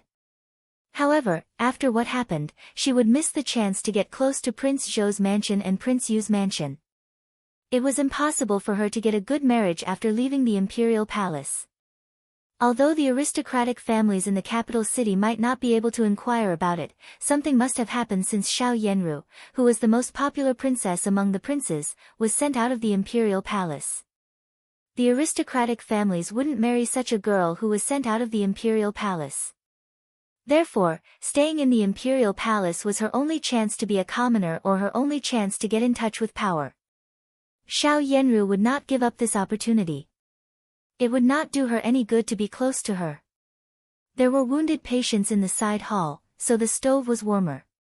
When she stood in the corridor, the air suddenly became cold. Standing in the corridor, Xiao Wanru looked outside. This was the most remote side hall of the Fengyi Palace. There were few people around, except for a few palace maids passing by. Everything was quiet and deserted. "Miss, did Shuqi say something to that eunuch?" Yuqie, who finally had a chance to talk to Xiao Wanru, took 2 steps forward and asked in a low voice. She always felt that Shuqi was as restless as her master. Xiao Wanru nodded and said with a slight smile. She must be speaking ill of her, and she was speaking ill of her calmly, as if she was trying to defend herself. "Miss, I'll go to ask her about it," Yuqie said worriedly. "No." Xiao Wanru shook her head. She didn't care about Xiao Yenru's words, but she had to let others know that she had a bad relationship with Xiao Yenru, so she had no choice but to stay. As for why they had a bad relationship, if someone inquired about it, they would inevitably find out about Duke Xing's mansion. She would leave this matter to the follow-up. After standing at the door of the side hall for a while, Xiao Wanru walked outside. She didn't go far, just outside the side hall, and only attracted the attention of a few palace maids passing by. Seeing the palace maids' vigilant and alert eyes, Xiao Wanru smiled. She suddenly knew what Xiao Yenru had asked Shuqi to say. Since Shuqi could arouse the palace maid's vigilance and alert, and then she thought of her identity as a candidate, the answer was self-evident. Xiao Yenru was afraid that she would have a relationship with Prince Zhou and that she, as a mediocre 5th miss, would get involved with Prince Zhou and make the Empress angry. Just now, she deliberately said nothing in front of the eunuch and let Xiao Yenru, who was seriously injured and almost couldn't hold on, deal with all the things. On the one hand, it was because Xiao Yenru would be worried if she didn't do this. On the other hand, it was to show the eunuch in charge that she was really useless and had no sisterhood. A useless miss from an aristocratic family, who couldn't help Prince Zhou with anything, was of no use to Prince Zhou and the Empress. If such a useless miss from an aristocratic family was allowed to get close to Prince Zhou and make something that made the Empress unhappy, all the palace maids in the Fengyi Palace would be angry, so it made sense that they stared at her with vigilance. Xiao Wanru smiled in a very good mood and looked up at a white plum blossom in front of her. It was a very light plum blossom, and it was a lonely one. It seemed that it was not planted carefully. The flower color was ordinary, and there were a few sporadic flowers. At first glance, it was obvious that it was not carefully maintained. This was originally a side hall, and the masters would not come to such a remote place. No one would come here to enjoy the flowers. It was a difficult thing for the flowers to grow on their own. She raised her hand and pinched a small branch from the tree. There was only a small flower on it. Looking at the small but tenacious plum blossom, the smile at the corners of her mouth became a little clearer. She narrowed her eyes and held the flower against the sun. Although it was small, it was still beautiful and moving. The elegant young girl was dressed in plain clothes. On her beautiful little face, her facial features were exquisite. Her white and tender skin was as lustrous as jade. What was even more outstanding was her pair of limpid eyes. Her jet-black eyelashes fluttered twice like butterfly wings. The color of her eyes was rippling and moving. Her cherry lips were not painted red, and when she smiled, it diluted the elegance of her plain appearance, making her look charming and moving. The flower in her hand was in front of her nose. The light flower became beautiful and fragrant because of her smile. Chu Luchen stood there, and his heart, which had always been cold, seemed to be hit heavily. It was sour and soft, and there was a trace of affection in his eyes involuntarily. He didn't know when it started, but he knew that he, who didn't care about anything before, gradually cared about it. The first thing was that he cherished his life. In fact, he didn't care about his body the most. No one cared about it, so why should he care about it? He would die sooner or later anyway. If he could live, he would live freely. If he couldn't live, it didn't matter. Who in this world really cared about him? But unconsciously, he seemed to be willing to live, and he felt that he should take good care of his illness. If he was sick all the time and was in a precarious condition, he might really die at any time. Then why should he keep her? As long as he thought of her being alone, his heart would be very uncomfortable, very painful. Even if it was for her, it seemed that he could not give up on himself anymore. In fact, he could do better, he could do more for her. From ignorance at the beginning to sobriety later, Chu Luchen was glad that he understood it early, and could draw her into his arms step by step. With her, his heart wouldn't be completely cold and indifferent. Fortunately, it was really fortunate that he could clearly and quickly understand her feelings. Fortunately, before he understood her feelings, he already knew how to lock her firmly by his side. Everything was just right, neither too early nor too late. Inexplicably, she felt that something in her heart was slowly put down. Finally, she could walk to his side, instead of just watching from a distance. This feeling was very strange, as if the two of them had known each other for a long time and had been worried about each other, but had never had a chance to talk about it. It was as if the dust had settled after going through a long journey. But in fact, the two of them had only known each other for about 3 years, hadn't they? Why did he have a feeling of crossing thousands of mountains? Chu Luchen thought for a while and felt that he did not need to take this feeling to heart. He only needed to understand his feelings now. Since he did not allow himself to die early, he planned to protect her for the rest of his life. He wanted to protect her for a long time instead of making her sad and painful. His illness was basically no longer a big problem, and he just needed to recuperate in the future. Moreover, he had a foundation of martial arts. Although he didn't look very well, he was actually not worse than ordinary people. Shuozhuo, what are you looking at? With a smile on his lips, the jade-like man, as elegant as the divine truth in heaven, interrupted Xiao Wanru's gaze. Chapter 782. Xiao Wanru turned around, put down the plum branch in her hand, and came over to bow. Your Highness, why are you here at this time? Uncle asked me to have a look. Chu Luchen said casually, is Xiao Yanru all right? The so-called asking him to have a look was actually just asking a eunuch to have a look. The emperor didn't think it was necessary for a prince to have a look at this time, but he was not surprised that Chu Luchen volunteered. The Empress Dowager had decided that Chu Luchen liked Xiao Wanru 3 years ago. Others didn't know it, but the emperor knew it very well. It's all right. Just now, he told the eunuch in charge to let me go out early and come back late every day. He takes good care of me. Xiao Wanru said with a soft smile. What is she up to again? Chu Luchen said lazily, do you want me to stop her? No, just let her do it. Xiao Wanru shook her head. She didn't want Chu Luchen to ruin Xiao Yanru's plan. She not only wanted Xiao Yanru to surface slowly, but also wanted Duke Xing's mansion. The relationship between her father and mother was full of doubts.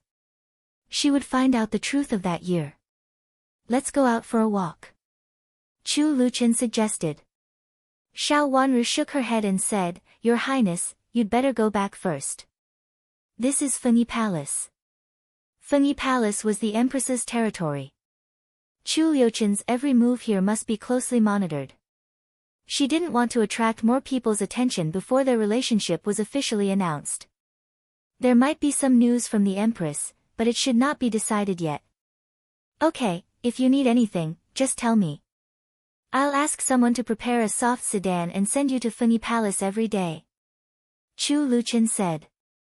He glanced at Xiao Wanru's soft and beautiful face and felt inexplicably peaceful. No, it's too special. Xiao Wanru thought it was better to keep a low profile. If someone asks, just ask me. Chu Luqian said unhappily. The gentleness between his eyebrows suddenly became cold, and there was coldness at the bottom of his eyes, which overlapped with the crown prince in Xiao Wanru's memory in the last life. But now she didn't feel frightened when she thought of it. Then keep it. I can leave if I want, okay? Xiao Wanru gave in. All right. Chu Luqian answered reluctantly and added, if you have any difficulties, come to me. You know that place. Even if I'm not there, other people are there. You can send a message to me. Thank you, Your Highness. Xiao Wanru lowered her head and bit her lip, feeling inexplicably soft in her heart. After giving Xiao Wanru a few more instructions, Chu Luqian left with Xiao Xuanzi. As for the side hall where Xiao Yanru stayed, he didn't enter it and only let Xiao Xuanzi take a look inside. Master, there's someone over there. Turning around the side hall, Xiao Xuanzi pointed to a corner with sharp eyes. There was a figure peeking out just now. It was obvious that he was monitoring them. Let him come here. Chu Luqian said lazily. Come out. Xiao Xuanzi took a few steps forward, walked to the corner, and shouted. Chu Luqian stopped and saw a trembling figure coming out from the corner. It was a eunuch. Greetings, Your Highness. The eunuch knelt down, kowtowed, and said in a panic. Who sent him? Chu Luqian lowered his eyes and said coldly. I didn't. The eunuch stammered. His chest had been kicked hard, and the eunuch fell to the ground. Your Highness. Clutching his chest, the eunuch shivered and couldn't even finish his words. You are so ignorant. How dare you bump into me? If there's a next time, you'll be thrown into the lake to feed the turtles. Xiao Xuanzi said coldly. Chu Luqian turned around and strode away, and Xiao Xuanzi trotted to catch up with him. After the two of them disappeared, the eunuch, who clutched his chest and couldn't even finish his words in panic, stood up with his hands on his waist, rubbed his chest, and looked at Chu Luqian's back with a complacent smile. Prince Chen seemed to be strong inside but weak inside. The kick seemed to be powerful, but in fact, it was not very powerful, and he felt pain when he was kicked. If it were another prince, he would be kicked until he spat blood. He had to report it to the Empress. Prince Chen was not to be feared. The eunuch heard such an important piece of information and went to report it to the Empress happily. As for checking the whereabouts of Prince Chen, it was not his business. Moreover, although Prince Chen was not powerful, the guards around him were mostly masters, so no one dared to monitor him too closely. He only vaguely saw that the prince said a few words to the fifth Miss Xiao of Duke Xing's mansion and then left. It should be the emperor who asked Prince Chen to go there. Xiao Wanru stayed there for a while. Seeing that Xiao Yanru had not woken up yet, she found it was getting late, so she went back with Yujie. The soft sedan had been waiting outside the palace gate. When Xiao Wanru came out, she immediately came to serve her. When they arrived at Chuxiu Palace, the nanny in charge invited Xiao Wanru over and asked her about what had happened. These things happened outside Chuxiu Palace, so the nanny in charge didn't know. Xiao Wanru told her what she had seen. It was an accident, so she couldn't tell the details and looked very confused. As for the two misses who were going to be sent out of the palace, they had been sent out. Xiao Yanru was seriously injured, so she had to go to Fengyi Palace to take care of her every day these days. Since it was the Empress's order, the nanny in charge certainly agreed without hesitation. Seeing that she couldn't get anything out of Xiao Wanru, she asked Xiao Wanru to go back to rest. On the way back, they met Han Dan, the palace maid, who was waiting at the corner outside their room. Seeing Xiao Wanru coming over, she was overjoyed and hurriedly stepped forward to salute. "Greetings, fifth miss." Xiao Wanru stopped, looked at Han Dan, and asked, "What are you doing here?" "I'm worried about the two misses. I heard that something happened to them, so I've been waiting here." Han Dan answered obediently. In fact, she was really anxious. She had taken a fancy to both misses. Although they focused on different things, they were both people she had set her eyes on. She didn't expect that something would happen to them at the same time. The palace maid who came back to deliver the message didn't tell her the whole story. She only said that the two of them stayed in Fengyi Palace together, so Han Dan hadn't been relieved until now. Big sister fell into the water and was injured. There will be no one to take care of her. Are you willing to take care of her? Seeing Han Dan, who was flattering her and making people feel good, Xiao Wanru suddenly asked with a thought. Yes, yes. I'm willing to do whatever you want me to do, fifth miss. Han Dan was overjoyed, nodded repeatedly, and said happily. If Chuxiu Palace finished the beauty selection, it would be quiet for 3 years. She couldn't afford to wait for so long. Her words were extremely clever. Not only did she express her intention, but she also flattered Xiao Wanru. You can go to Big Sister's place to serve her, but you have to understand what is most important to you. Xiao Wanru smiled slightly. Her smile was beautiful and charming, but it made people feel a little cold in the night. Fifth miss, don't worry. I will definitely listen to you. I know who is my real master. Han Dan said in a hurry. Seeing that it was fifth Miss Xiao who came back, but the first Miss Xiao stayed in Fengyi Palace, she knew that the fifth miss in front of her was not someone she could deal with at all. If she didn't obey, she would lose her life. She wanted to stand out in the palace and didn't want to lose her life. The first Miss Xiao and the fifth Miss Xiao had been fighting secretly, but the fifth Miss Xiao had always had the upper hand. It seemed that it was the same this time. In Han Dan's heart, Xiao Wanru was someone she couldn't refuse. Thinking of the Empress's Fengyi Palace, which was the Empress's place, she had no chance to go there in the past. Even if the first Miss Xiao had no hope, she might still be able to stay in the Empress's palace. Thinking of this, she became more and more excited and looked at Xiao Wanru with more desire. She had always been a practical palace maid, but there had never been a good opportunity. Now that the opportunity had come, how could she not seize it? Just wait. When the time comes, I will let you serve my big sister. After Xiao Wanru left, only such an understatement was left in the air. Han Dan was overjoyed. In the dark, she couldn't help looking at Xiao Wanru's back with her heart beating wildly. The opportunity she had been waiting for a long time had finally come. Han Dan was summoned to the side hall of the Fengyi Palace 2 days later. The reason was that Xiao Yenru needed someone to take care of her. When she was in Chuxiu Palace, she had done a good job in taking care of Xiao Caihuan, who had an accident at that time. Now she was asked to take care of Xiao Yenru, on the one hand, because she was good at taking care of others, and on the other hand, Xiao Yenru needed a familiar person to take care of Xiao Yenru with Shuqi. Of course, the reason why Xiao Yenru suddenly thought of Han Dan and insisted that Han Dan serve her was that Xiao Wanru repeatedly expressed that she wanted Yujie to stay by Xiao Yenru's side. Xiao Yenru repeatedly refused, so she thought of Han Dan in Chuxiu Palace. Compared with Yujie, she was more willing to find a palace maid who had secretly surrendered to her before. Sometimes, Shuqi was really too busy to handle everything alone.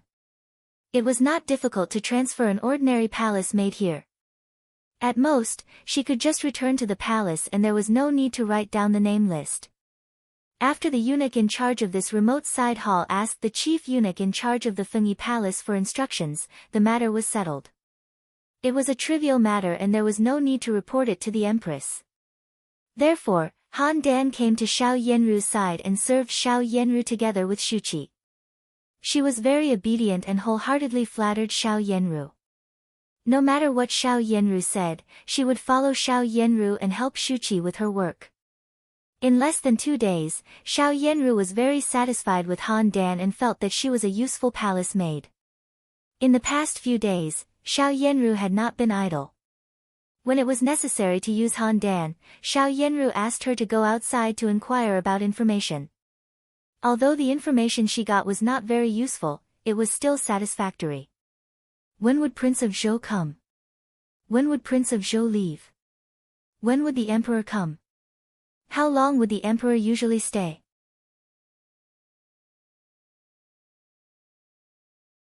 Chapter 783. Destined to marry the Emperor.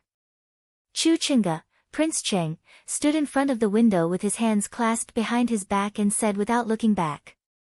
He was dressed in a light layman's robe, just like an ordinary scholar living in the mountains. The room was very simple.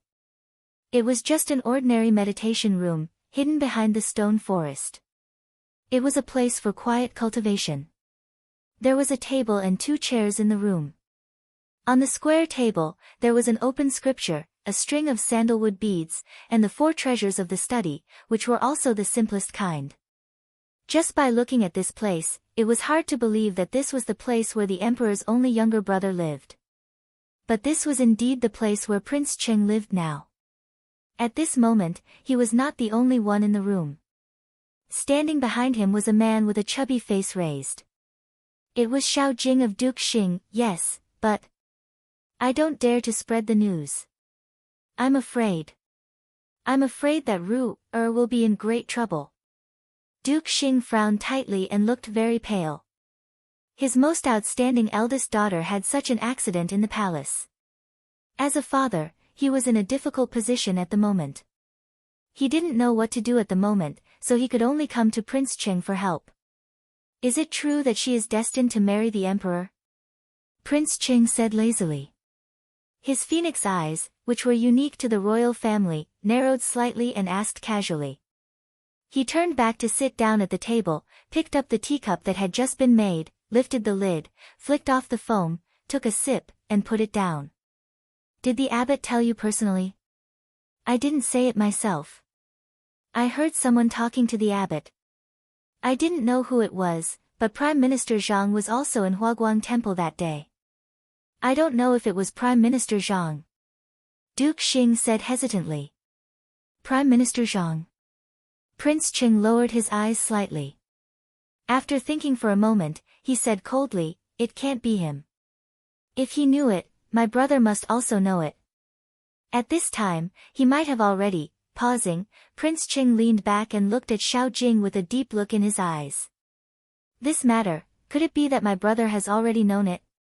He had already known what had happened in the imperial palace. He had thought that Xiao Yanru was basically fine even if she was ruined. But now he felt that if it was true, then the news he got was just a facade. She was destined to marry the Emperor. The next emperor was still competing for the throne, but the current emperor was still alive. If Xiao Yanru was really set up this time, was it her brother, the emperor, who was the emperor, who had done it? It was still not clear who Minister Zhang favored. At least, when he sent people to contact him in private, this Minister Zhang was extremely fair. He only said to be loyal to the person on the throne. In other words, whoever sat on the throne, he would be loyal to that person. There was no need to choose a side. Prime Minister Zhang and Prime Minister Wen were the left and right prime ministers of the imperial court. Usually, they didn't get along very well, but they were very similar in that they didn't choose a side and were both cunning foxes. They seemed to be loyal to the current emperor, but it was not easy to see whether they were like this in private or had already chosen a prince's side. However, based on the current situation, if Prime Minister Zhang really knew that the eldest miss of the Shao residence was fated to be the emperor, he would definitely not allow this eldest miss to marry properly. Even if she were to marry, she could only marry the emperor to make up for her fated fate. Xiao Yanru had disputes with Prince Yu and Prince Zhou. The 2 princes had a fight in the abandoned garden and then the empress heard about it. Prince Cheng had his own way to inquire about it. Although he was not very clear, he was basically sure that both Lin Luyue and Chu Liuzhou seemed to want to marry the first miss of Duke Xing's mansion.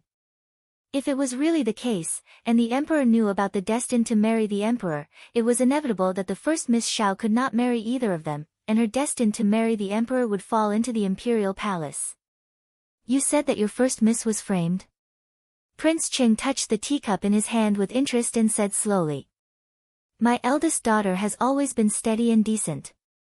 For so many years, she has been abiding by the rules for girls and is not so enthusiastic about entering the imperial palace to attend the consort selection. 3 years ago, when the imperial palace selected consorts for several princes, Ru originally wanted to avoid it and just wanted to marry a simple family. Since Ru is willing to live a plain life, I am also willing to do so. Unexpectedly, such a thing happened as soon as I entered the imperial palace. What should I do? Xiao Jing's eyes turned red. He had a kind face, but at this time, he looked more like a loving father. 3 years ago, Prince Ching also knew that Xiao Yanru avoided the consort selection. Chu Luyue and Chu Liuzhou did not expect that Duke Xing, whom they wanted to win over, had actually been working for Prince Cheng and secretly worked for Prince Cheng. Prince Cheng knew this. When he asked Xiao Jing about it, Xiao Jing said that his daughter did not want to enter the imperial palace, so she did not want to attend the consort selection. For this reason, he secretly thought that Xiao Jing's daughter was good. Your Highness, please save my daughter. She is still in the imperial palace now. What should we do? Xiao Jing said with slightly red eyes. If someone really checked your daughter's fate and she is indeed destined to marry the emperor, and my brother knows it, your daughter can't marry any prince, nor can she have any relationship with any prince. In the end, she will fall into my brother's hands. Prince Ching said. Was this all part of his good brother's plan? Then what should I do? Xiao Jing panicked. Isn't it good? His Majesty may have other arrangements for your daughter. At that time, she can't escape the identity of the emperor's father-in-law. She is destined to marry the emperor, and maybe even the current empress has to make way for her. Prince Ching twitched the corner of his mouth and asked with a smile. Xiao Jing knelt down with a plop, bowed his head to show his loyalty, and said, Your Highness, if my daughter must have a relationship with the royal family, I hope it will be you. No matter what title you give my daughter, I will not care about it. You want to give your daughter, who is destined to marry the emperor, to me. Prince Ching smiled and looked down at Xiao Jing with an unclear meaning in his eyes. Yes, in my heart, I only recognize you. Xiao Jing said respectfully. His words pleased Prince Cheng, who reached out to help Xiao Jing up and said, Duke Xing, get up. I understand what you mean. Of course, the person who was destined to marry the emperor was the real dragon, the son of heaven. Of course, Xiao Jing meant that he treated Prince Cheng wholeheartedly and firmly supported him to become the next emperor. Send a letter to your daughter. Let her recuperate peacefully in the palace. There is an advantage to living in the empress side hall.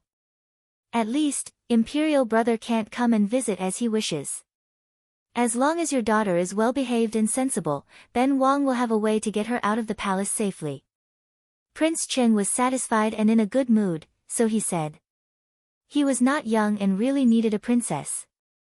He was afraid that he couldn't refuse the consort selection this time. In this case, it was not difficult for him to let Xiao Yanru marry into his mansion. Even though Xiao Yanru was said to be born as the empress, he didn't believe that his imperial brother dared to say it out loud. The empress was in the middle palace, but she had not lost her virtue. Moreover, she had given birth to the legitimate son, Prince Zhou. In any case, it was impossible for her to be deposed. The destined to marry the emperor was not only to marry the emperor, but also to be the empress. However, given the current situation, your daughter may not be able to be my princess, Prince Ching said with a little regret. He really didn't care about Xiao Yanru's reputation. It made him more confident to marry a person destined to marry the emperor. Moreover, he heard that the first Miss Xiao was also smart and beautiful. It was not impossible to marry her. However, it was also difficult to marry her as the princess after such a thing happened. Your Highness, I'll do as you say. Xiao Jing secretly wiped away the cold sweat on his forehead. He was finally relieved of the burden in his heart. The news that Xiao Yanru had an accident in the palace made the two princes fight with each other was like a bolt from the blue. Xiao Jing felt dizzy and almost couldn't believe it was true. His daughter had always been a scheming person. It was impossible for her to do such a thing. After thinking for a few days in the mansion, he immediately thought of Prince Cheng. Now only Prince Cheng could save his daughter. Originally, he had taken Prince Cheng's side, but he allowed his daughter to seduce Prince Yu and Prince Zhou in order to maximize the interests of Duke Xing's mansion. At present, it seemed that only Prince Cheng could be relied on. That was why he came here in a hurry to meet Prince Cheng secretly. Write a letter to your daughter later and tell her to behave herself in the palace and recuperate in the side hall. Don't see anyone. After a period of time, I will find a way to let her come out. Tell her not to panic and not to make decisions on her own. Prince Cheng waved his hand and gave an order. He liked obedient women. Yes, I will write a letter now. Xiao Jing said in a hurry. The news in the palace could not be transmitted out or into the palace. How could he, who had been desperate, not be happy when he finally heard the truth from Prince Cheng? After being led to a simple room on the side by the guard, Xiao Jing went to the desk, picked up the writing brush, and immediately began to write. He was really anxious. After asking about some specific matters, he told Xiao Yanru not to act rashly and that she must recuperate in peace and not have any other ideas. This letter was to be sent to the palace secretly in case it was discovered. Xiao Jing could not tell the truth, so he could only hint to Xiao Yanru to wait for his news. He would definitely save her and marry a good man in the future. Xiao Jing could not write more than 2 pages of the letter. He put down the writing brush in his hand, read it again, dried it, folded it, and put it in the envelope. He handed the letter to the guard who was standing aside. After taking it, the guard said to Xiao Jing, "Duke, you can go down the mountain first. Our master said that this place is simple and inconvenient to receive you. If we have a chance to meet next time, let's talk." These words were just polite words, indicating that Xiao Jing just met Prince Cheng by chance. Yes, I know. I will keep it in mind. Xiao Jing nodded repeatedly. After bowing respectfully in the direction of Prince Cheng's room, he left the place where Prince Cheng cultivated in a hurry with his trusted followers. With Prince Cheng's help, everything could be at ease. It was just that his so-called peace of mind was actually just a pool of chaotic spring water.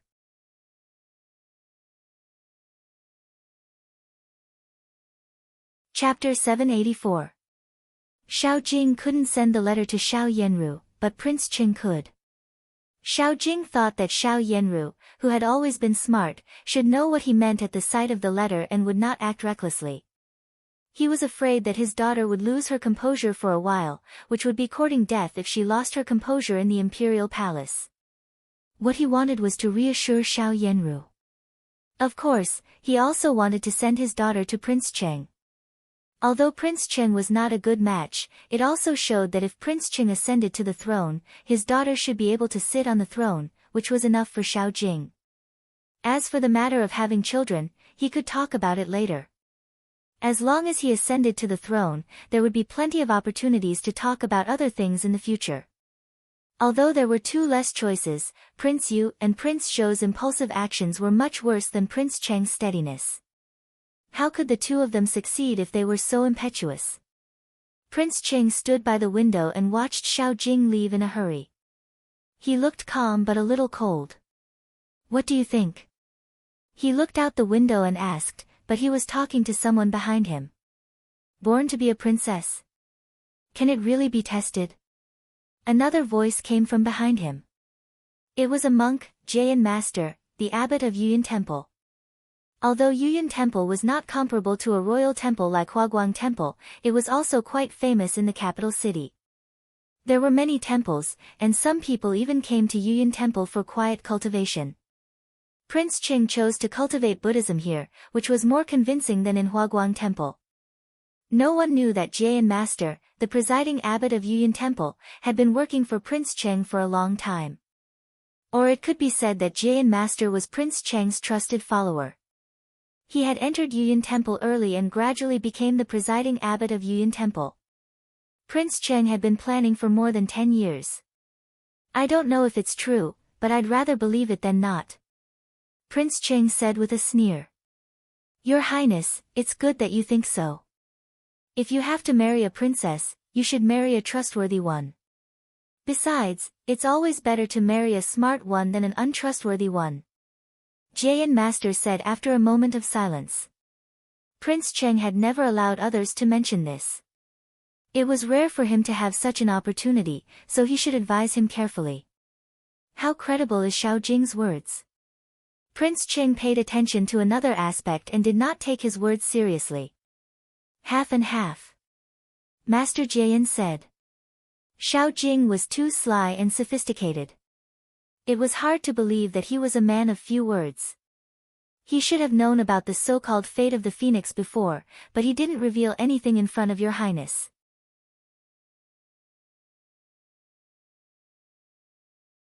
It was really suspicious that they met each other.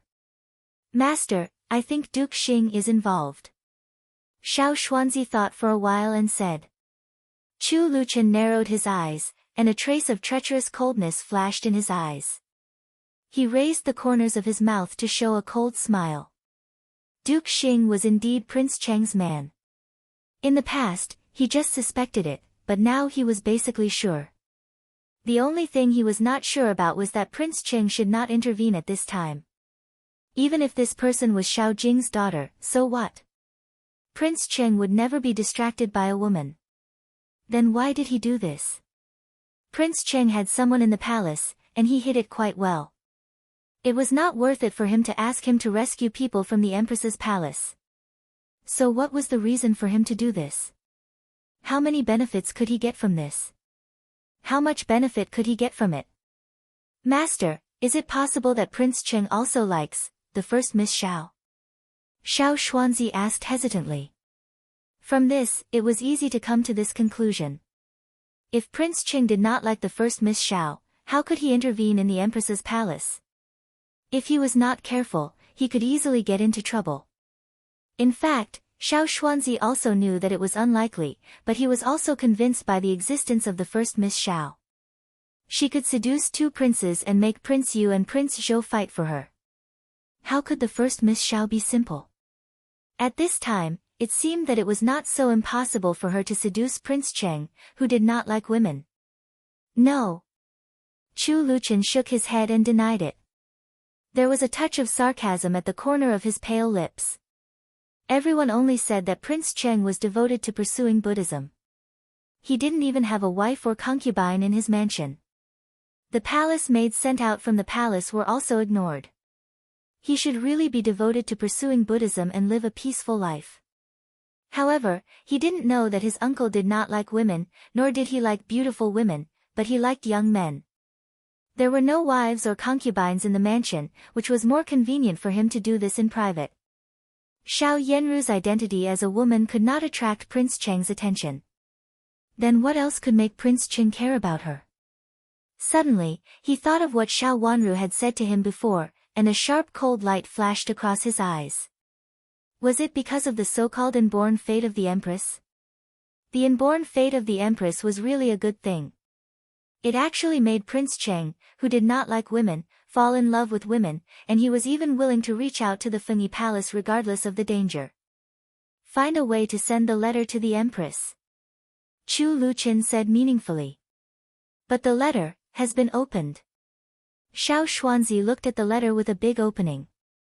If the letter was sent back with an opening, it would be discovered. So what? There are so many people in the palace with ulterior motives. As an invalid, I can't do anything even if I want to. Chu Luchen waved his hand lazily and said. He didn't want the Empress to not be suspicious. The more suspicious, the better. There would always be someone to fill the hole. Yes, I will put the letter back to the little eunuch. Xiao Xuanzi didn't understand at first, but when he saw the smile on his master's face, he immediately understood. He picked up the letter and was about to leave. Suddenly, he stopped and looked at Chu Luchen hesitantly. Master, if if the first Miss Xiao really has the fate of the Empress, what should we do? If she really had the fate of the Empress, it would mean that the one who married her was the real emperor. Xiao Xuanzi's words were very straightforward. If they knew that Xiao Yanru had the fate of the Empress, they would definitely try their best to marry her, so that they could become the real emperor and enjoy the world. Since she really has the fate of the Empress, so what? Do you think that I should join hands with her to enjoy the world and enjoy the glory of this life? Chu Luqian said with a faint smile. Seeing his smiling face, Xiao Xuanzi's heart trembled. He was really talkative. He knew that his master didn't care about these things, but he still wanted to die. Wasn't he asking for trouble? If that's the case, this king might as well die of illness early. Xiao Xuanzi, do you have anything to do recently? Sure enough, the next moment, he heard Chu Liuqian's elegant voice asking with a smile. No, I have something to do. I really have something to do. I'm very busy. Master, I'll go first. Xiao Xuanzi turned around hurriedly and was about to slip away. Do it first. After that, you will receive 10 strikes, so that you don't have to be idle all day and say some nonsense. A lazy voice came from behind, and there was coldness under his long eyelashes. My woman doesn't need the fate of the Empress. If she follows me, she will have the fate of the Empress. It didn't matter whether she had the fate of the Empress or not, and he didn't need to use her fate of the Empress to support his identity. As long as she was by his side, he would definitely take her to the sky. He didn't need to care about the so-called fate of the Empress.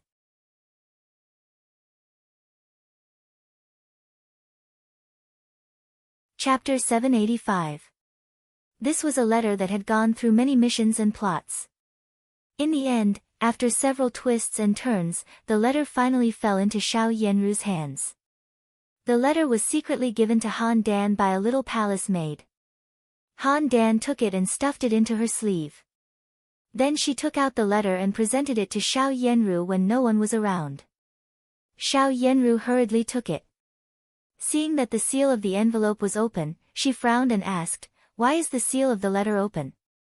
How could a letter sent to the imperial palace be opened?" Her father had always been a cautious person. How could he do such a careless thing? I don't know. Maybe, he brought it here in a hurry. He said that it's a letter from Duke to First Mississippi. It's inconvenient for Duke to come here since the Empress is here. Han Dan said calmly and lowered her head respectfully. The light in the side hall was not bright and was a little dim, so her anxious face could not be seen clearly. Miss, why is Duke in such a hurry? Shuqi asked in confusion. She was also from the High Duke's public house, so she always thought that the High Duke was a person with a sense of propriety. Is this letter fake? Xiao Yanru looked at the words on the envelope and pulled out the letter paper inside to have a look. It was indeed her father's handwriting, and so were the small details. Xiao Jing had told her about this habit of paying attention to small details in the past. He also said that at a critical moment, he could help her distinguish whether the person who wrote the letter was her or not. At present, no matter from which angle she looked at it, it was indeed her father's handwriting. She read it doubtfully and frowned. She didn't know what her father meant. Did he want her to leave the imperial palace? If she left the imperial palace, she would be doomed. No matter which family she married, it would be impossible for her to have anything to do with the royal family. Moreover, in the current situation, she could only marry a lowly person. If she married a lowly person out of the capital city, her life would be over. How could she be reconciled to that? Is there any other message? Looking through the letter, Xiao Yanru still couldn't figure it out, so she asked. With her father's cautiousness, it was very likely that he would send another message. First miss, there's no other message. The palace maid left after delivering the letter to me. She just asked me to deliver the letter to you quickly and said that you would understand after reading it. Han Dan shook her head and said after thinking for a while. That little palace maid also looked very nervous. After pulling him aside to deliver the message, she hurriedly left. Han Dan didn't know where this palace maid came from. She lived in the side hall with Xiao Yenru and saw few people. She didn't know whether this palace maid worked in the Empress's palace or worked for another master. Looking at the letter in her hand, Xiao Yenru's face darkened. If there was nothing else, it meant that her father asked her to stay in the Fengyi Palace to recuperate and go back when the time was right. She should not act rashly. Why? Why did father send such a letter? He knew that such a big thing had happened and he was almost ruined. If he didn't come up with an idea at this time, he would really not have a chance in the end. Her father couldn't have meant that, but if that wasn't the case, then the letter was really written by her father. Xiao Yenru couldn't figure it out after thinking it over. After reading it for a long time under the lamp, she suddenly put down the letter in her hand and exhaled heavily. She knew her father well. If there was no hope, he would never watch her get married and leave the capital city. So it was the opposite of what her father meant. The letter was unsealed, which meant that it should have been read by someone else. Xiao Yenru didn't know who might have read it. In order to prevent others from reading the letter, her father said so. But in fact, it was the opposite of what her father meant. Her father wanted her to make a plan in the palace and settle the matter before leaving the palace. Otherwise, she would really have no hope. After thinking it through, Xiao Yenru looked relaxed and felt that she understood her father's secret message. However, she didn't expect that the meaning of the letter was indeed Xiao Jing's idea. He did want her to leave the palace in peace and not make any more trouble. After leaving the palace, Prince Cheng would take over. When Prince Cheng ascended to the throne, Xiao Yenru's phoenix life would still come true.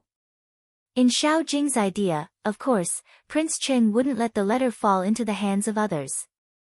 As for the message, Xiao Jing originally wanted someone to pass it on, but he knew Prince Cheng's mind well. If he said more, it would mean that he didn't trust him, and Prince Cheng would be unhappy.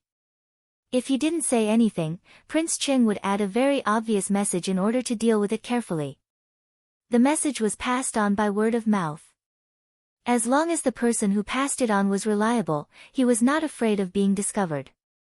However, Xiao Jing and Prince Cheng didn't expect that Chu Luqian had been keeping an eye on Prince Cheng's people. The letter fell into Chu Luqian's hands as soon as it was sent to the palace, and then it was sent to the Empress. After it was passed on several times, some of the Empress's people and some of Prince Cheng's people were among them. The original word of mouth had long been cut off. The message that Prince Cheng passed to the palace was actually very simple, that was, His Highness will make the decision. The sentence, His Highness will make the decision, didn't mention who this His Highness was, but one thing was certain. This His Highness must be a prince. If Xiao Yenru got this message, she must know that His Highness was still secretly saving her. With someone protecting her, of course, she would not act rashly. Xiao Yenru's current requirements were getting lower and lower. As long as it was His Highness, she didn't care who this His Highness was. Even if it was Chu Luqian, she also thought it was good. Even if she was a widow, it was better than marrying out of the capital city. In the past few days, she had been hesitating between Chu Luqian and Chu Liuxin. Which one was more suitable? Now she thought she had figured out Xiao Jing's deep meaning, and felt that he was urging her to take action. She leaned against the bed and frowned. She really didn't have much time left. The injury looked serious, but in fact, it was not serious. The wound had already been sealed. If she hadn't secretly asked the two maids to pour half of the medicinal liquid into her mouth in the past few days, she should have been able to leave the palace now. Who comes more often, Prince Chen or Prince Xan? Under the lamp, Xiao Yenru's face was a little pale. She asked Han Dan.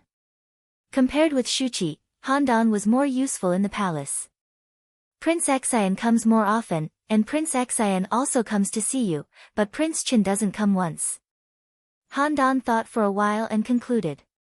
He came once, but he asked the little eunuch of Prince Chen to come in and see you. Miss, you were still asleep at that time. Shuqi added. Xiao Yenru bit her lip and inexplicably felt that it was a pity. In fact, she preferred Chu Luchen. Except for Chu Liuchen's physical condition, Xiao Yanru was satisfied with all other aspects. Although he was the son of the former emperor, he could win the favor of the Empress Dowager and the emperor. Commandery Prince Qing, who was also the son of the former emperor, was not favored by the emperor at all, and the Empress Dowager also ignored him. From this point of view, Chu Liuchen's benefits were obvious. Moreover, Chu Luchen was handsome. Since she was a child, Xiao Yanru had secretly compared others with Prince Chen and found that no one around could compare with Prince Chen. He was handsome and unparalleled in the world. It was really a blessing for her to marry such a person. But he was not interested in her. Xiao Yanru saw this very clearly. At that time, she had thought about Chu Luchen, but she was pushed away in disgust when she threw herself into his arms. Every time she thought of this, she felt ashamed. In the past, when she saw other misses from aristocratic families throwing themselves into Chu Luyue and Chu Liuzhou's arms, she felt it was ridiculous. She didn't expect that one day, she would be like them.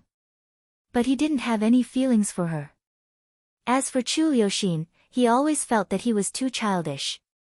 As a prince, he looked lively and childish. How could he ascend to the throne one day? At the moment, she had no other choice. Do you think Prince Xan will come tomorrow? Xiao Yanru asked. Let's do it tomorrow. She couldn't wait anymore. She had thought that her father would try to help her, but now it seemed that it was impossible. Prince Xan may come. He has been here a lot these days. Xiao Han said with a faint smile. Prince Xan also has feelings for the first Mississippi. Knowing that the first Miss is injured, he will come over to tell you something nice and interesting and comfort you. If the first Miss responds to him, he will be very happy. In the past few days, when Prince Xan came to the Fengyi Palace, he would definitely come to this side hall to see the first Miss Xiao. At this time, the fifth Miss would sit quietly at the table and drink tea, and Prince Xan would chat and laugh with the first Miss Xiao. At first glance, it could be seen that Prince Xan liked the first Miss Xiao. Otherwise, why didn't he talk to the fifth Miss Xiao? Xiao Han understood it in this way, but she didn't know that Chu Liuxin ignored Xiao Wanru because Xiao Wanru's answers were always so cold that sometimes they couldn't talk anymore. If it weren't for Xiao Yanru, Chu Liuxin really couldn't sit still. Even a topic was frozen, so how could he talk about it? However, Xiao Yanru was eager to please him and talked enthusiastically. Miss, Prince Xan may not mean that. Shuqi had known that Chu Liuxin loved Xiao Wanru. Seeing that Han Dan didn't understand the fact, she reminded her master softly, for fear that Han Dan would misunderstand her master's feelings and get out of hand in the end. I know, but so what? Marriage has always been decided by parents. What's more, what if it's his fault? Xiao Yanru raised the corner of her mouth. Of course, she didn't expect Chu Liuxin to marry her willingly. However, Chu Liuxin was just a child who hadn't grown up. If she married into Prince Xan's mansion and coaxed him well, she could win his heart back. After making up her mind, Xiao Yanru told Shuqi, tomorrow, invite the fifth Miss to come here early and tell her what I mean. Ask her to find some painkillers for me. Although my wound has healed a lot, it still hurts when I sleep at night. If I can find some painkillers, I can sleep more peacefully at night. Go early in the morning? Han Dan asked in confusion. Yes, go early in the morning. Tell her that I didn't sleep well and woke up early. It's easier to be believed if I go early in the morning. Xiao Yanru said with a sneer, my good sister is very shrewd. If I don't go early, she may explain it to me with other meanings. Xiao Wanru really couldn't do without the medicine tomorrow. Seeing Xiao Yanru's gloomy smile, Han Dan shivered, hurriedly lowered her head, and suppressed the panic in her heart.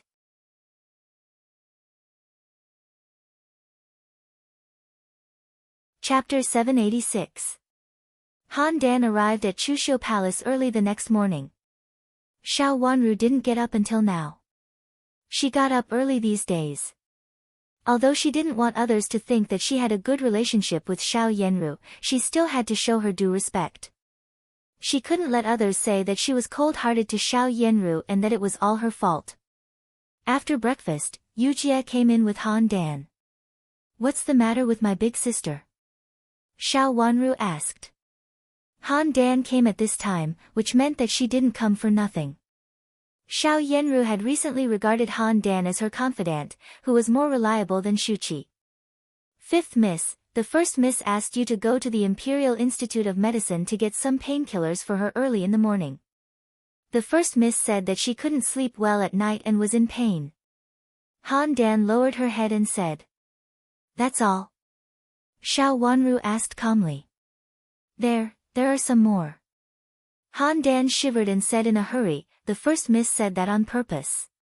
It seems that she wants to plot against Prince Xian. She didn't dare to lie to the fifth Miss Xiao. Moreover, she had her own selfish motives. The fifth Miss Xiao not only deterred her but also grasped her selfishness." "Prince Xian?" Xiao Wanru raised her eyebrows. She didn't expect that Xiao Yenru now liked Chu Liuxin. Compared with the others, Chu Liuxin was a little too childish. She was surprised that Xiao Yenru liked Chu Liuxin instead of the emperor who was in the imperial palace now. However, after thinking about it carefully, she didn't feel surprised.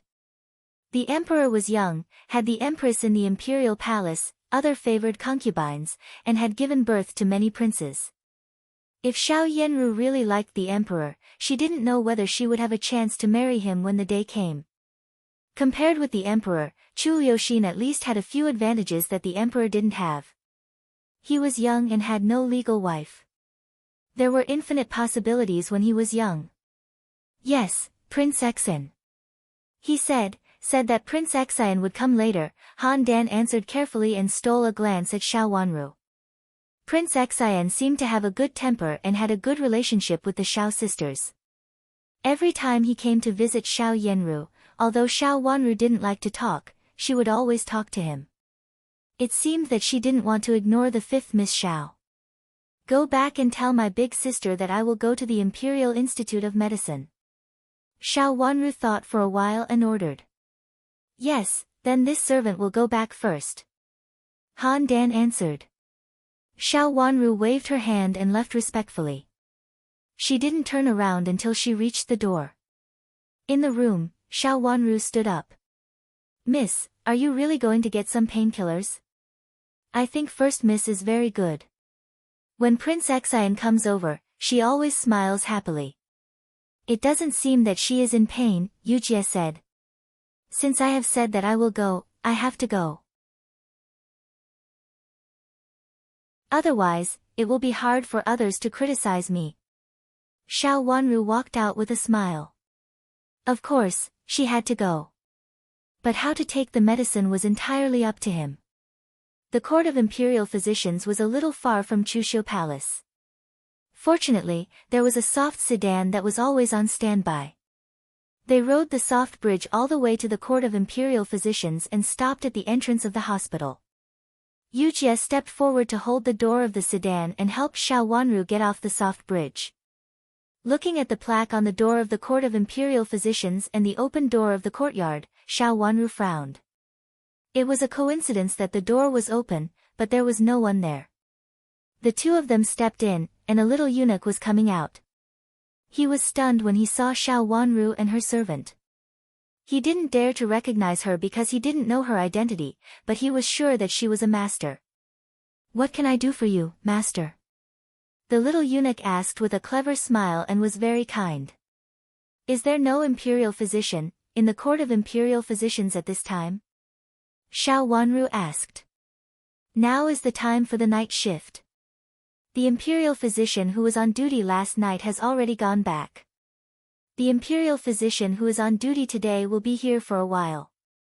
Just wait for a while, he should be here soon." The little eunuch answered with a smile. Hearing his words, Xiao Wanru was stunned for a moment. She really didn't know about it. Everyone in the imperial palace knew that there were imperial physicians on duty in the court of imperial physicians. There were imperial physicians on duty 24 hours a day. How could they be absent for a period of time? Shouldn't the court of imperial physicians on duty wait until other imperial physicians come? Yujia looked at the court of imperial physicians in front of her, which was much quieter, and asked curiously. This was something that almost everyone in the imperial palace knew. If there were no imperial physicians in the court of imperial physicians, what could they do if the masters in the imperial palace got sick? It would be a big deal.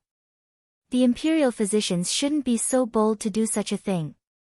The little eunuch understood the meaning of Yujia's words. He shook his head with a smile and said, "There are many imperial physicians on duty in the imperial palace. Some are in other places, but in the court of imperial physicians, the imperial physicians on duty can leave early. If the masters in the imperial palace have something urgent, they can go to other places to find the imperial physicians on duty. There are imperial physicians on duty in Chushio Palace now." His words were quite clear, and Xiao Wanru immediately understood. The court of imperial physicians was the base camp of the imperial physicians, but not all imperial physicians were on duty here. Some imperial physicians went to other palaces to take turns in case something happened. For example, when there were many people in Chushio Palace, it might be necessary. For example, there should be imperial physicians by the emperor's side and the empress dowager's side. Even if the imperial physicians in the court of imperial physicians were absent for a period of time, they could go to other places to ask imperial physicians for urgent matters. Why are they absent? Xiao Wanru asked with a smile. In fact, they don't have to be absent. Her words made the little eunuch look bitter. It's true that they didn't have to be absent before, but after the imperial physicians in Chushio Palace took turns to be on duty, the imperial physicians in the court of imperial physicians were too busy. Later, I reported it to the empress, and the empress also agreed to do so. In this way, the court of imperial physicians could be turned over. Did the empress mean? Xiao Wanru's heart skipped a beat. It was agreed by the empress. Master, do you have something urgent? If it's really urgent, you can go to other places to ask for imperial physicians. The little eunuch answered casually. It seemed that the master in front of him didn't have something urgent. Otherwise, she wouldn't have talked so much with him. I want some painkillers. My big sister is injured. Now she is in the palace and can't sleep well at night. Xiao Wanru said vaguely. She was injured in the palace, and she was wearing her master's clothes. She didn't look like a master in the palace. The little eunuch felt that she looked more like those misses from aristocratic families in Chushio Palace. The more he thought about it, the more he felt that she looked like her. He hesitated for a moment and asked, "The first miss of Duke Xing's mansion?" It was said that the first miss of Duke Xing's mansion was injured and was now recuperating in the empress's place. It seemed that no one else was injured, and it seemed that they were seriously injured. They even needed to use painkillers at night. My master is the fifth miss of Duke Xing's mansion. She wants to ask for some painkillers. Yujia took a step forward, raised her head, and said. She is the fifth Miss Xiao. We have painkillers. Fifth Miss, please come in with me. The little eunuch said with a smile. He led the way and led her into a pharmacy. The pharmacy was densely packed with medicine cabinets, which were much more than those in ordinary pharmacies. Fifth Miss, I don't know any medical skills and I don't know how to read. Fifth Miss, you can see which one you need. The little eunuch pointed at a long row of medicine cabinets with a smile and said. There was a note on each of the medicine cabinets, indicating what kind of medicinal materials were inside. This was not a problem for Xiao Wanru and her servant at all. Yujie took a step forward and was about to check it, but Xiao Wanru gently pulled her sleeve. Little eunuch, you don't know how to read? Xiao Wanru asked softly. Yes, I don't know how to read. Almost all the servants in the Imperial Institute of Medicine are illiterate, except for the Imperial physician's disciples. The little eunuch explained with a smile. Xiao Wanru had never dealt with people in the Imperial Institute of Medicine in her last life. At least in her memory, there was no Imperial Institute of Medicine, so she didn't know such a rule in the Imperial Institute of Medicine. But after thinking about it carefully, she found it appropriate. The most precious thing in the Imperial Institute of Medicine was the medical records of the emperor and his concubines. This kind of thing couldn't be seen casually. It was better for the ordinary people who cleaned up this kind of thing to be illiterate, so that the medical records could not be spread out. Little eunuch, have you seen other imperial physicians take painkillers? After thinking it through, Xiao Wanru asked softly with a trace of deepness in her eyes. Xiao Yenru lived in the side hall of the Empress's Fengyi Palace, but she still knew this kind of thing. It could be seen that someone was secretly helping her. She should have had feelings for Prince Xian since the first time Prince Xian came to visit her, but she hadn't found a suitable opportunity and hadn't made up her mind. Now it seemed that it was an opportunity for her to take action. And she should be that medicine. Well, I actually know something, but I'm afraid I can't grasp it. The little eunuch was clever. Although he was illiterate, the nobles in the palace were very delicate. When they were sick, they would use painkillers. This was a very common medicine. The little eunuch had seen the imperial physicians use this medicine many times. However, the little eunuch was a cautious person. He was afraid that he would make a mistake, so he deliberately said so. Little eunuch, can you take me to have a look? Xiao Wanru said softly with a smile. Seeing that her attitude had been very calm and made people have a good impression on her, the little eunuch became bold. He took Xiao Wanru to the medicine cabinet in the first row on the right, pointed to a medicine cabinet in the middle and said, "Fifth miss, can you see if it is this one?" This was the place that the imperial physicians used most in the past. Xiao Wanru looked up at the words on the note in the middle and found that it was really a painkiller. This one. Little eunuch, please get some for me, okay? Xiao Wanru nodded. Seeing that Xiao Wanru had determined this medicine, the little eunuch skillfully turned around and took a paper bag. He grabbed a handful and put them into the paper bag one by one, and then wrapped it up and handed it to Yujie.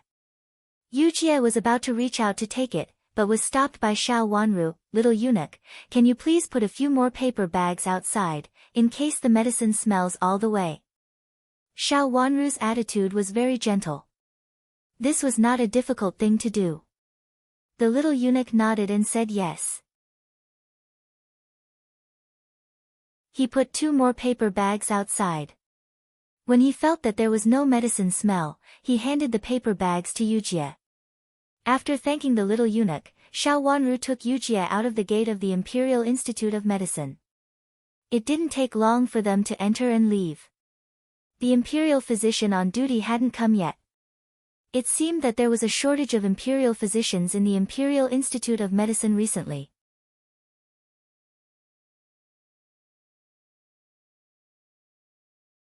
Chapter 787. After coming out of the Imperial Institute of Medicine, Xiao Wanru got on the soft sedan chair, followed by Yujie with a paper bag in her hand. The soft sedan chair went all the way to the side hall of the Fengyi Palace and then stopped outside the hall. There was a small side door in the side hall, which made it convenient for Xiao Wanru to enter. Moreover, she didn't have to go to the main entrance of the Fengyi Palace, which saved her a lot of trouble. After entering the room, Xiao Yenru saw Xiao Yenru lying on the couch by the window with a weak look. She was dressed neatly, but her face was still pale and bloodless, which made her look very sick and weak. Her hair was a little fluffy and she looked a little tired, which made her look delicate and pitiful. However, although her hair was a little messy, it was not ugly. Instead, she looked different from her usual dignified look, which was very different from her usual dignified look. However, in such a weak situation, even if someone thought that she was different from before, it didn't matter. It was normal for her to be unable to maintain her previous aura when she was weak. In the past few days, Xiao Yenru had been changing her state quietly. She had changed her previous dignified look into the current pitiful and fragile look. In the last life, when Xiao Wanru met Xiao Yenru, she had already been the emperor's concubine. Xiao Yenru had always been high and mighty in front of her. Sometimes, she would put on airs and pretend to be very decent and gentle. When she saw Xiao Wanru being trampled on by her subordinates, she would show a sympathetic look, which meant that Xiao Wanru asked for it. She had intended to let Xiao Wanru go kindly. Xiao Wanru had never seen Xiao Yanru like this before. Xiao Yanru glanced at Xiao Yanru's light clothes, which were very tight-fitting and set off her exquisite figure. At the age of 17 or 18, Xiao Yanru was in the prime of her life. With her slender waist tied tightly, her breasts were raised high.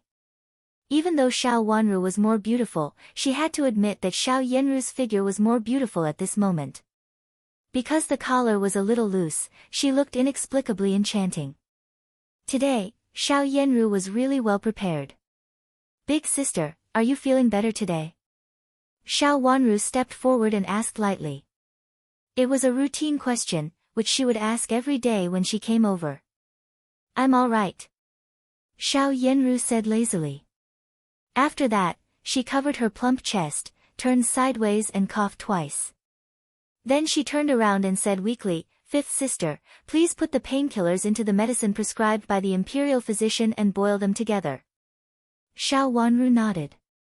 Yujia left and went to give the medicine to the palace maid.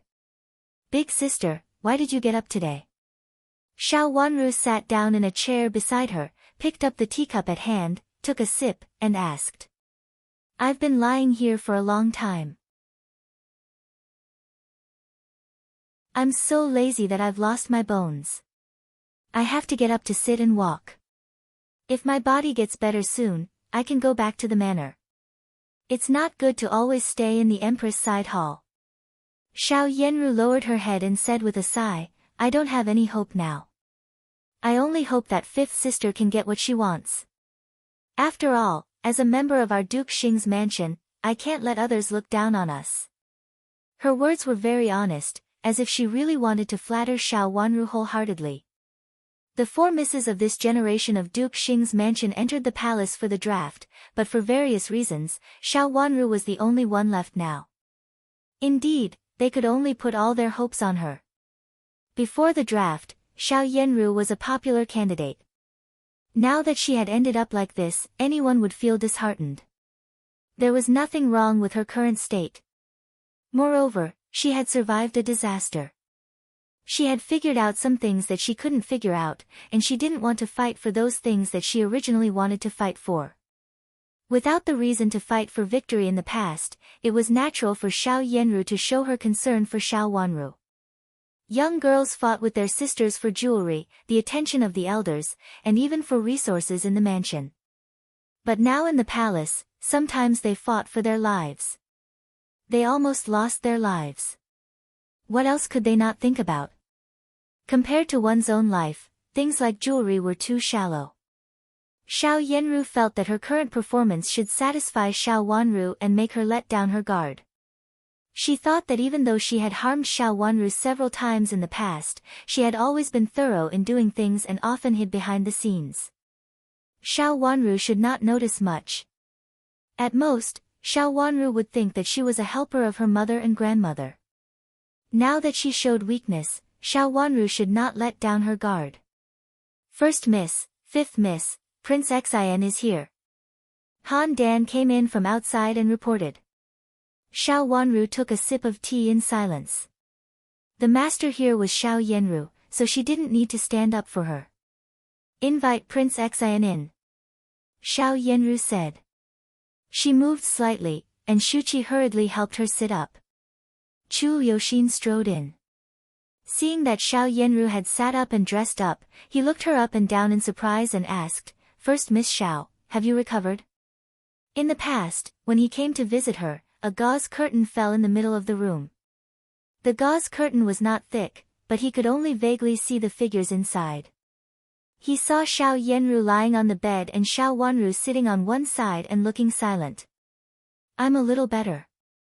Thank you for visiting me, Your Highness," Xiao Yanru said softly. Her voice was gentle but weak. She raised her beautiful eyes, which were so gentle that tears almost dripped from them. She looked quite pitiful in sickness. Coupled with her slender waist and towering breasts, she looked particularly attractive and distressing. At this moment, any normal man would be moved by the beauty in front of him. Xiao Wanru glanced at Chu Liuxin's face calmly. It was obvious that he had not been enlightened. When he looked at such a beauty, there was only joy in his eyes, without any other meaning. That's great. If the first miss recovers, the fifth miss doesn't have to be so tired and go back and forth between Chuxiu Palace and Fengyi Palace every day. Chu Liuxin said in a good mood. He did not notice that Xiao Yanru's face was a little stiff because of his words. Chu Liuxin had taken a fancy to Xiao Wanru. Originally, he wanted to find an opportunity to propose marriage. Unexpectedly, the first Miss Xiao, who was also a sister of the same mansion, had an accident. If he asked his father to propose marriage at this time, he would definitely provoke his father's anger. Moreover, his mother had repeatedly warned him not to act rashly during this period of time, and also asked him to stay away from the sisters of Duke Xing's mansion. However, Chu Liuxin did not think so. It was a good opportunity to visit Xiao Wanru. Therefore, he often came to the Fengyi Palace with the excuse of paying respects to the Empress, and then specially came to see Xiao Yanru. Of course, his main purpose was to see Xiao Wanru.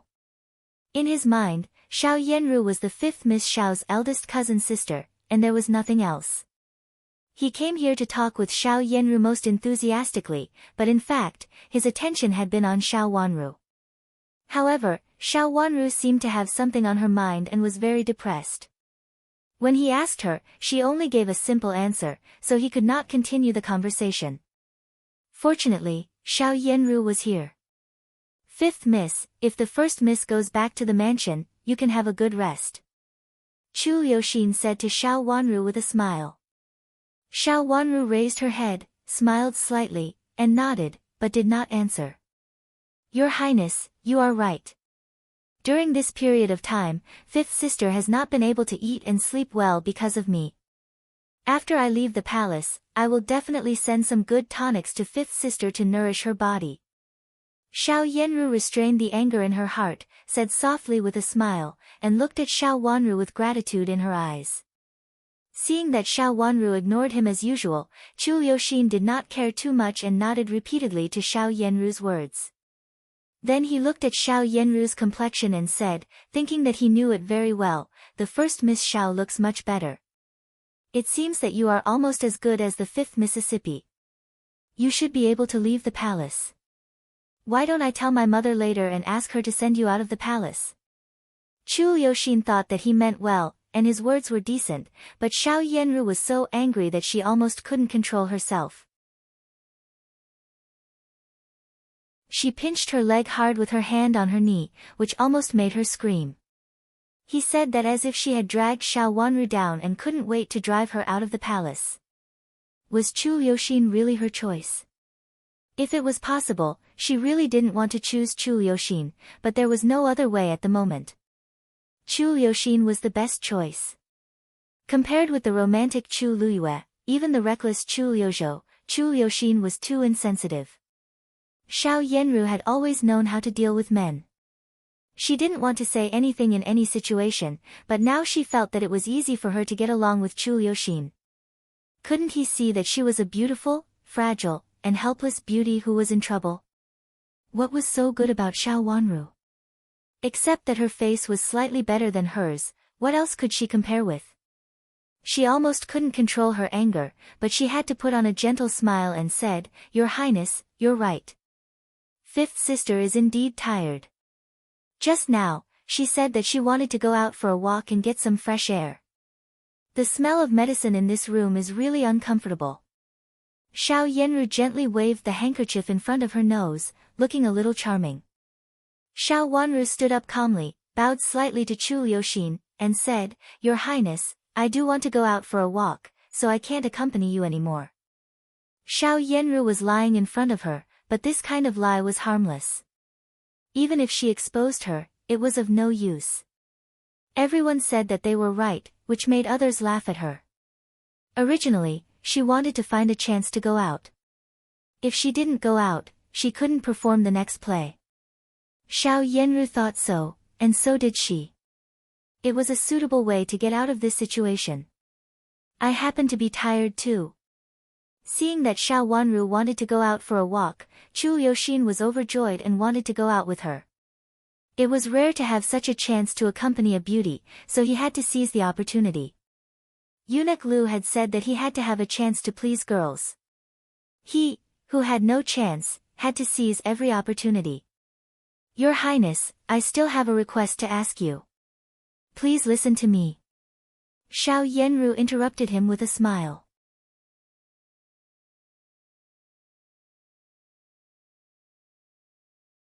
Chapter 788. Hearing the delicate girl's words, Chu Liuxin couldn't refuse and could only watch Xiao Wanru leave. In fact, he didn't want to hear what the first Miss Xiao had to say at all. He just wanted to hear what the fifth Miss Xiao had to say, but he had no choice. He sat down helplessly and said weakly, "First Miss, please tell me what you want to say." If she had something to say, he could go out for a walk after that. Thinking of this, he felt a little better and showed a smile on his face. Xiao Wanru lifted the curtain and walked out of the door. She was wearing a lot of clothes, so the cold air outside made her feel very comfortable. She stood in the corridor and turned to the small room beside the side hall. In this case, she would add some fuel to the fire, lest Xiao Yanru came up with other tricks. A palace maid was boiling medicine inside. Seeing Xiao Wanru come over, she hurriedly put down the palm leaf fan in her hand and bowed to Xiao Wanru. "It's not done yet." Xiao Wanru pointed to the medicine pot on the stove. "Fifth Miss, it's almost done. Wait a little longer." The palace maid nodded. "Have you put the medicine in just now?" Xiao Wanru looked at the medicine pot that was already steaming and asked. The medicine was not ready after it was boiled. It had to be boiled slowly to boil out the liquid in the dregs. This process had to be done quickly, otherwise the medicine would not be so effective. "I've put it in. Next, I'll boil it slowly." The palace maid nodded and said. The painkiller was not a big deal. She could put some in the dregs and boil it together. Xiao Wanru nodded and said, "Don't worry about me. Just be careful." "Yes." The palace maid didn't dare to walk away. She squatted by the stove attentively, picked up the palm leaf fan, and fanned the fire again. Xiao Wanru walked into the room and saw some messy papers on the table on the right, which were basically the paper wrapped before the medicine was to be boiled. The medicine was very thick, and the paper packets she brought from the Imperial Institute of Medicine were also mixed in it. Xiao Wanru sat down on the round stool beside the table, supported her head with one hand, and rummaged through the packets of medicine scattered on the table in boredom.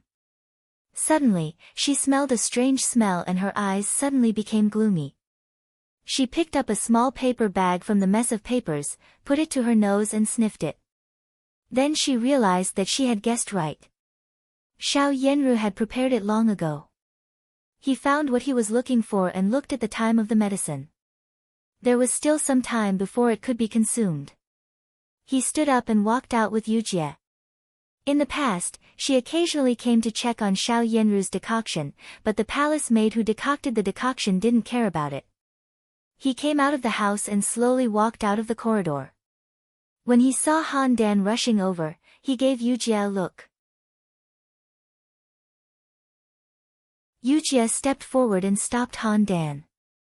"Fetch a basin of water for Miss Wu to wash her hands," Yujie ordered. Han Dan could only stop, go to another small room, pour a basin of water, and put it in the corridor at the door of the room. Han Dan came over and reached out to wash it. Actually, she didn't really need to wash her hands. She just rubbed her hands for a short period of time. She didn't use much strength, and the medicinal smell wasn't strong either. "Han Dan, where did you go just now? Why don't I see you serving the first miss here?" Yujie took advantage of this time to ask Han Dan. Han Dan didn't dare to hide anything in front of Xiao Wanru. "The first miss said that if Prince Xian came over, she would ask me to meet the chief supervisor of the Fengyi Palace." "What did she say?" Xiao Wanru took the handkerchief from Yujie's hand, wiped the water on her hands, and asked. Ask the chief supervisor to come over later and say that the first miss has something to discuss with him. Then ask the chief supervisor to report it to the Empress. It was not easy for Xiao Yanru to meet the Empress directly. Even if there was something important, she had to go through the chief supervisor of the Fengyi Palace first. In fact, she couldn't meet the chief supervisor of the Empress immediately. She could only ask him to come over later. The chief supervisor said that he would come over later. Xiao Wanru asked calmly. Some things slowly converged into a line and slowly combined with some things in her memory, so that she could see more clearly. The chief supervisor said that he would come over later. The emperor is now at the Empress's place, so he can't leave for a while. Han Dan said calmly. The first miss didn't expect that the chief supervisor would come over immediately. The chief supervisor is the chief supervisor of the Fengyi Palace, and there are always things like this and that. Moreover, he has to serve the Empress. The first miss said that I don't need to care about what he said. Han Dan stole a glance at Xiao Wanru with complicated feelings. In fact, she thought that the first Miss Xiao was very powerful. She could even guess the chief supervisor's reaction, but the fifth Miss Xiao was even more powerful. Being sandwiched between the two misses, Han Dan also felt a little regretful at this moment. She just wanted to find a master, but now it seemed that she had found two masters for herself. Moreover, the two masters were at loggerheads with each other. Ignoring the hesitation in Han Dan's eyes, Xiao Wanru's eyes became slightly sharp. Xiao Yanru was really thoughtful, and she even took the Empress's reaction into account. The chief supervisor was the Empress's subordinate, so he certainly knew what the Empress was thinking.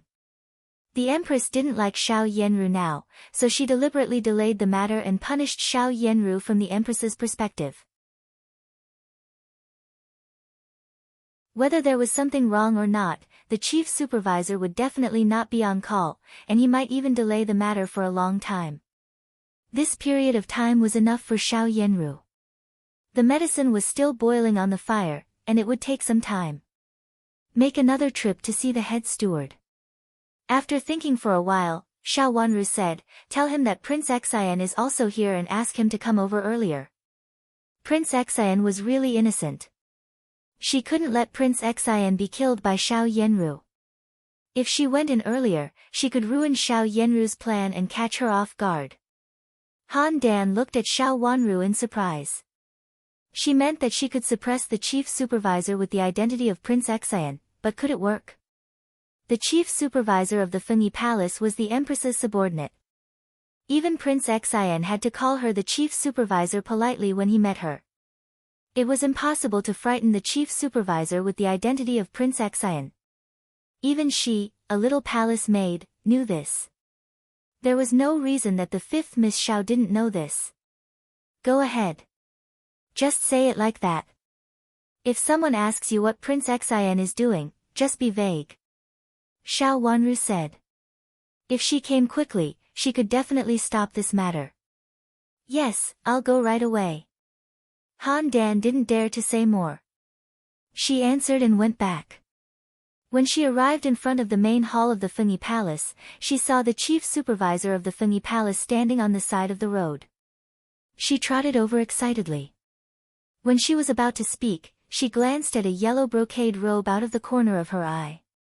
She was so scared that her face turned pale and she hurriedly knelt down with a plop. In the palace, only the emperor was allowed to wear yellow robes. She trotted over.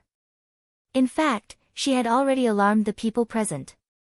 The emperor was light and there was no one else around him except the chief supervisor of the Fengyi Palace. Of course, the guards who followed him in secret would not show up in front of everyone. Little palace maid, what's the matter? Do you know that disturbing the emperor is a felony punishable by death? The chief supervisor of the Fengyi Palace was also shocked and rebuked sternly. The emperor waved his hand, and the chief eunuch beside him just went to get a file left in the empress's room. Your Majesty. I am the palace maid of the first Miss Xiao of Duke Xing's mansion. I'm willing to die for disturbing the emperor. Han Dan stammered and her face turned pale with fear. Although she wanted to curry favor with Xiao Yanru and hoped to get a chance to climb up the ranks in the palace, she had not realized it until now, nor had she really met the emperor. The emperor naturally knew the first miss of Duke Xing's mansion. He frowned and said in a deep voice, "What's the matter?" Although his two sons said that what happened that day was a misunderstanding and had nothing to do with the first miss of Duke Xing's mansion, the emperor had seen many things, so how could he not notice that there was something fishy in it? If he continued to investigate it, he would also lose face, so he simply gave up. Forget it. This did not mean that he had a good impression of Xiao Yanru. A woman actually provoked his two sons to fight. From this point of view, the emperor was extremely dissatisfied with Xiao Yanru. He thought that this woman was not suitable to be a legal princess if she was discontented with her husband. Fortunately, he didn't make a good choice. If she really married into the prince's mansion of one of his sons and had an affair with the other son, it was hard to say what more incredible scandal would happen at that time. "Your Majesty, the first miss asked me to invite the chief executive over. She said that Prince Xian is also here. Invite the chief executive to go there. She has something to say." Han Dan stammered and finally finished the matter. She was flustered and scared at this time, so her words were somewhat incoherent. But in general, she had sorted out and explained the matter clearly. The emperor's face became colder and colder, and a trace of fierceness flashed in his eyes. It had been Chu Luyue and Chu Liuzhou before, and now it was Chu Liuxin. The first miss of Duke Xing's mansion was really discontented with her husband. "Let's go. Take me to have a look," the emperor said. Originally, he was going to go back to the imperial study, but at this time, he was not in the mood. He turned around coldly and wanted to see what this woman was going to do. If she really did anything against the rules, he would definitely kill her. Seeing the emperor turn around, the chief executive of Fengyi Palace was also a little stunned. He did not understand why the emperor was interested in this kind of thing, but he reacted very quickly. He said goodbye to Han Dan and hurriedly chased after her to lead the way. Han Dan also got up in a hurry and followed the two of them to the side hall, trembling. In the side hall, the medicine had been served and placed on the table, right in front of Chu Liuxin. The medicine was very hot, so he could not drink it for a while. The smell of the medicine was very strong, and it was in front of him. Chu Liuxin raised his nose and smelled it, but he also felt that it smelled bad. But this was medicine for wounds, so he could not say anything. Moreover, what Xiao Yanru said was something that interested him. She talked about some trivial things about Xiao Wanru, including what happened after she returned to the mansion and the inexplicable fire in her courtyard. Xiao Yanru said that she was not in the mansion at that time. If she was in the mansion, she would definitely protect Xiao Wanru and think that she could not let Xiao Wanru be bullied. Chu Liuxin nodded repeatedly and also felt regretful. If he had known that he would like Xiao Wanru, he should have gone to Duke Xing's mansion to protect her at that time and never let her suffer such a great grievance. But he did not know if it was because he was wearing too much, but he felt hot for a moment. Looking at Chu Liuxin smelling the rising smoke in the medicine bowl in front of him, Xiao Yanru showed a trace of complacency on her face. It would be done in a while.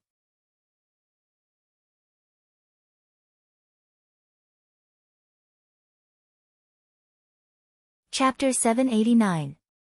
Remember in 1 second, 800 mail sign /say net, where is Prince Xian? The emperor stood outside the side hall and asked sternly. Outside the side hall, Shuqi stood there with a pale face. She looked at the emperor in a daze and then knelt down with a thud.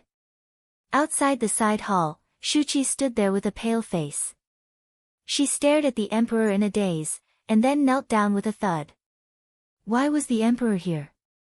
How could the emperor be here? Wasn't it the chief executive who brought some people here? How could it not be the chief executive? Even if she didn't know the emperor, who else could wear such clothes in the palace except the emperor? Where is Prince Xian?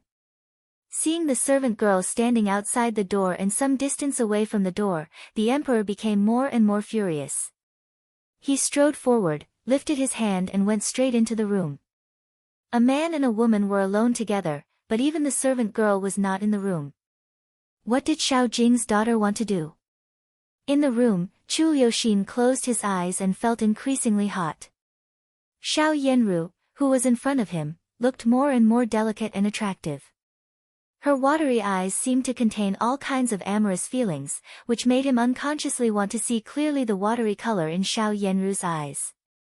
Suddenly hearing a voice coming from the door, Chu Liuxin turned around and was surprised to see his father standing at the door. The heat in his heart, which had been surging, immediately seemed to be extinguished.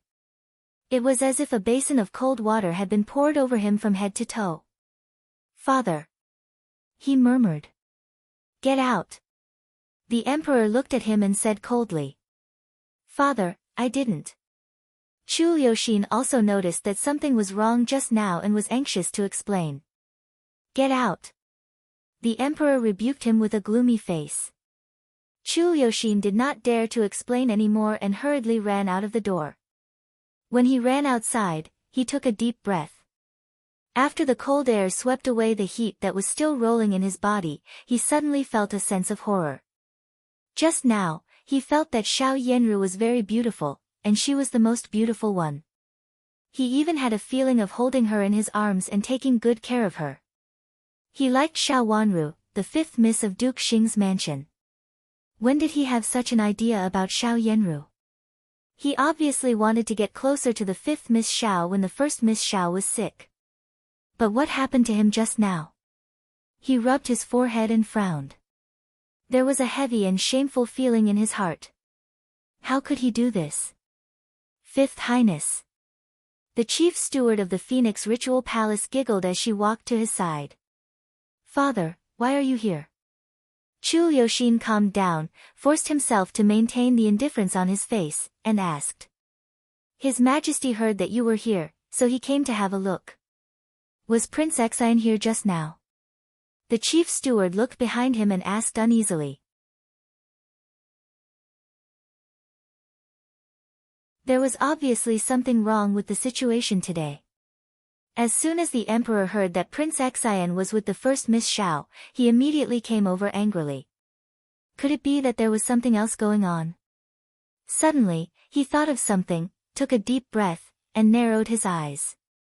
He still remembered what had happened between Prince Zhou and Prince Exine. Could it be the same for the emperor? The first Miss Xiao was really not simple. She could actually attract so many people, and they were the royal father, son, and brothers. She must report to the empress and let the empress decide. The chief steward was the chief steward of the Phoenix Ritual Palace, not the chief eunuch of the emperor, so she didn't understand the emperor's mind. She rolled her eyes and felt that the current situation was beyond her control. She took a few steps out, waved to a little eunuch who was sweeping outside the door, and whispered a few words to him. The little eunuch threw down the broom, turned around, and trotted to the empress to report. Xiao Wanru came out of the small room on the side and glanced at Chu Liuxin, who was standing outside in a daze. The moment he saw Xiao Wanru, Chu Liuxin became more ashamed and blushed. He didn't know how to face Xiao Wanru. With a blush, he swung his sleeves and strode away. He didn't know how to face Xiao Wanru now. At the moment in the room just now, he actually had a crush on Xiao Yanru. This was something he had never expected. How could he be interested in Xiao Yanru? He obviously liked Xiao Wanru and wanted Xiao Wanru to be his princess. His mind was in a mess and he didn't have the face to face Xiao Wanru. Especially at this time, he had a feeling of being caught in bed by Xiao Wanru. Chu Liuxin was so upset that he was not in the mood to stay at this time. "Miss, what's wrong with Prince Exin?" Seeing Chu Liuxin turn around and leave without saying a word, Yujia asked curiously. Xiao Wanru shook her head. Her eyes fell on the chief steward of the Phoenix Ritual Palace. Judging from the eunuch's clothes, she should be the chief steward of the Phoenix Ritual Palace.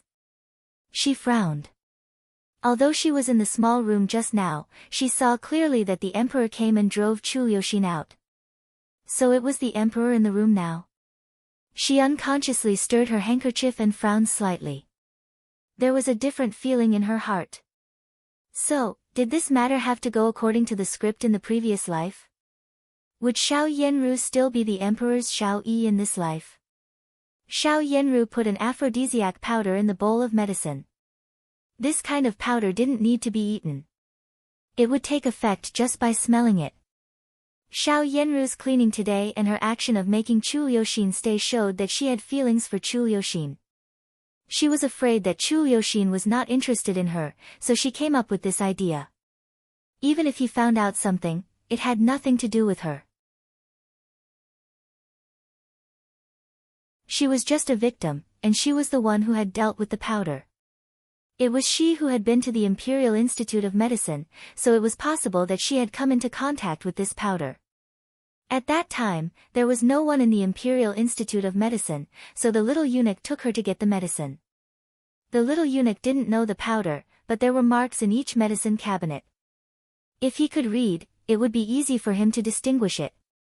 In addition, she knew some medical knowledge, so it was normal for her to know the special functions of some powder.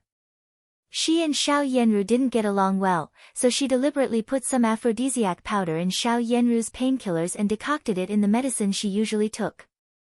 If something happened, she would be the one who hurt her. Even if Xiao Yanru, who was hurt, lost her reputation, it was her fault. She was innocent.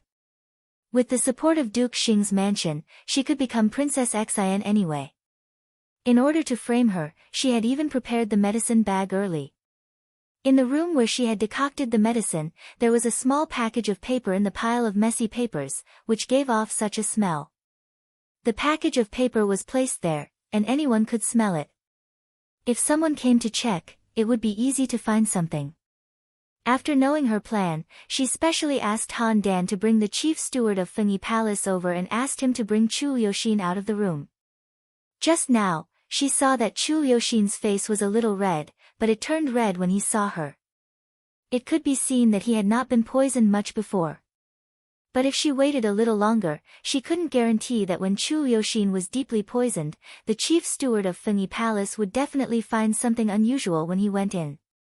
But now, because of Chulyoshin's ashamed and angry expression, no one could guess anything for a while. But she didn't expect that the emperor would come at this time. Why did the emperor come at this time? Her fingers twitched, and a trace of confusion flashed across her eyes. Could it be that she really couldn't change anything? She lowered her head slightly to hide the coldness and panic in her eyes. She squeezed the handkerchief in her hand hard to give herself some strength. The chief steward of Fengyi Palace was also stunned when she saw Xiao Wanru come out of the small room on the side. Then she seemed to find something, lowered her head and stood there in a daze without making any sound. She thought that the fifth Miss of Duke Xing's mansion was sensible, much better than the first Miss Xiao who didn't know the rules of unmarried girls. The chief steward also panicked. Did the emperor have a crush on the first Miss Xiao? If he had known this, he would have advised the empress to send the carriage away as soon as possible. This was going to make a fool of himself in the empress's Fengyi Palace. The fifth Miss Xiao in front of him was the real beauty, much better than the first Miss Xiao who pretended to be the most beautiful. The miss of an aristocratic family was not a prostitute who showed her face in public. The first Miss Xiao was displeased to hear the title of the most beautiful woman. Moreover, the first Miss Xiao was restless. If she was allowed to enter the palace, the whole palace would be in chaos. The chief steward was so worried that he didn't have the mood to care about Xiao Wanru. After glancing at her, he lowered his head and thought for a while about what the empress would say when she came. The emperor and the first Miss Xiao were alone in the room now. In fact, the chief steward also wanted to go in and keep an eye on the emperor, but he didn't dare to. He was the empress's man. If something happened to him if he went in rashly, the empress wouldn't be able to protect him, so he could only wait here anxiously. The empress came very soon. It didn't take long for her to come over with a few people, including Durong, the chief eunuch of the emperor. Seeing the empress coming, the chief steward of the Fengyi palace breathed a sigh of relief and hurriedly stepped forward to salute. Greetings, empress. Xiao Wanru also knelt down in the corridor. The empress looked at Xiao Wanru in the corridor with a cold face, then looked at the chief steward and said coldly, "Where is the emperor?" The chief steward pointed inside and said in a low voice, "The emperor has been in there for a while." The empress's face changed greatly. She suddenly took 2 steps forward and was about to rush in, but was stopped by Durong. "Your Highness, please wait. Let me do it." If there was nothing going on inside, it would be fine for the empress to go in. If there was something going on inside, the empress might cause the emperor to be angry if she rushed in. The empress took a deep breath and knew that she couldn't be impulsive at this time. She gritted her teeth and said, "Sorry to trouble you, eunuch Durong." She didn't object to the emperor taking in this consort selection. She originally wanted to select a few concubines for the emperor to enter the palace. But now this kind of thing happened in her palace, under her nose, and without her knowledge. It was like giving her a hard slap in the face. She was the empress in the Middle Palace, but such a scandal had happened under her nose. How could she bear it? "It was originally done by me," Durong said helplessly. "You're tuning into the Blissful Bookshelf YouTube channel. We're so grateful for your support, and don't forget to subscribe to join us on this incredible journey through captivating stories. Your generosity through donations truly makes a world of difference, as it's the primary source of revenue that allows me to expand and enhance this channel for you. Thank you from the bottom of my heart for being a part of this adventure.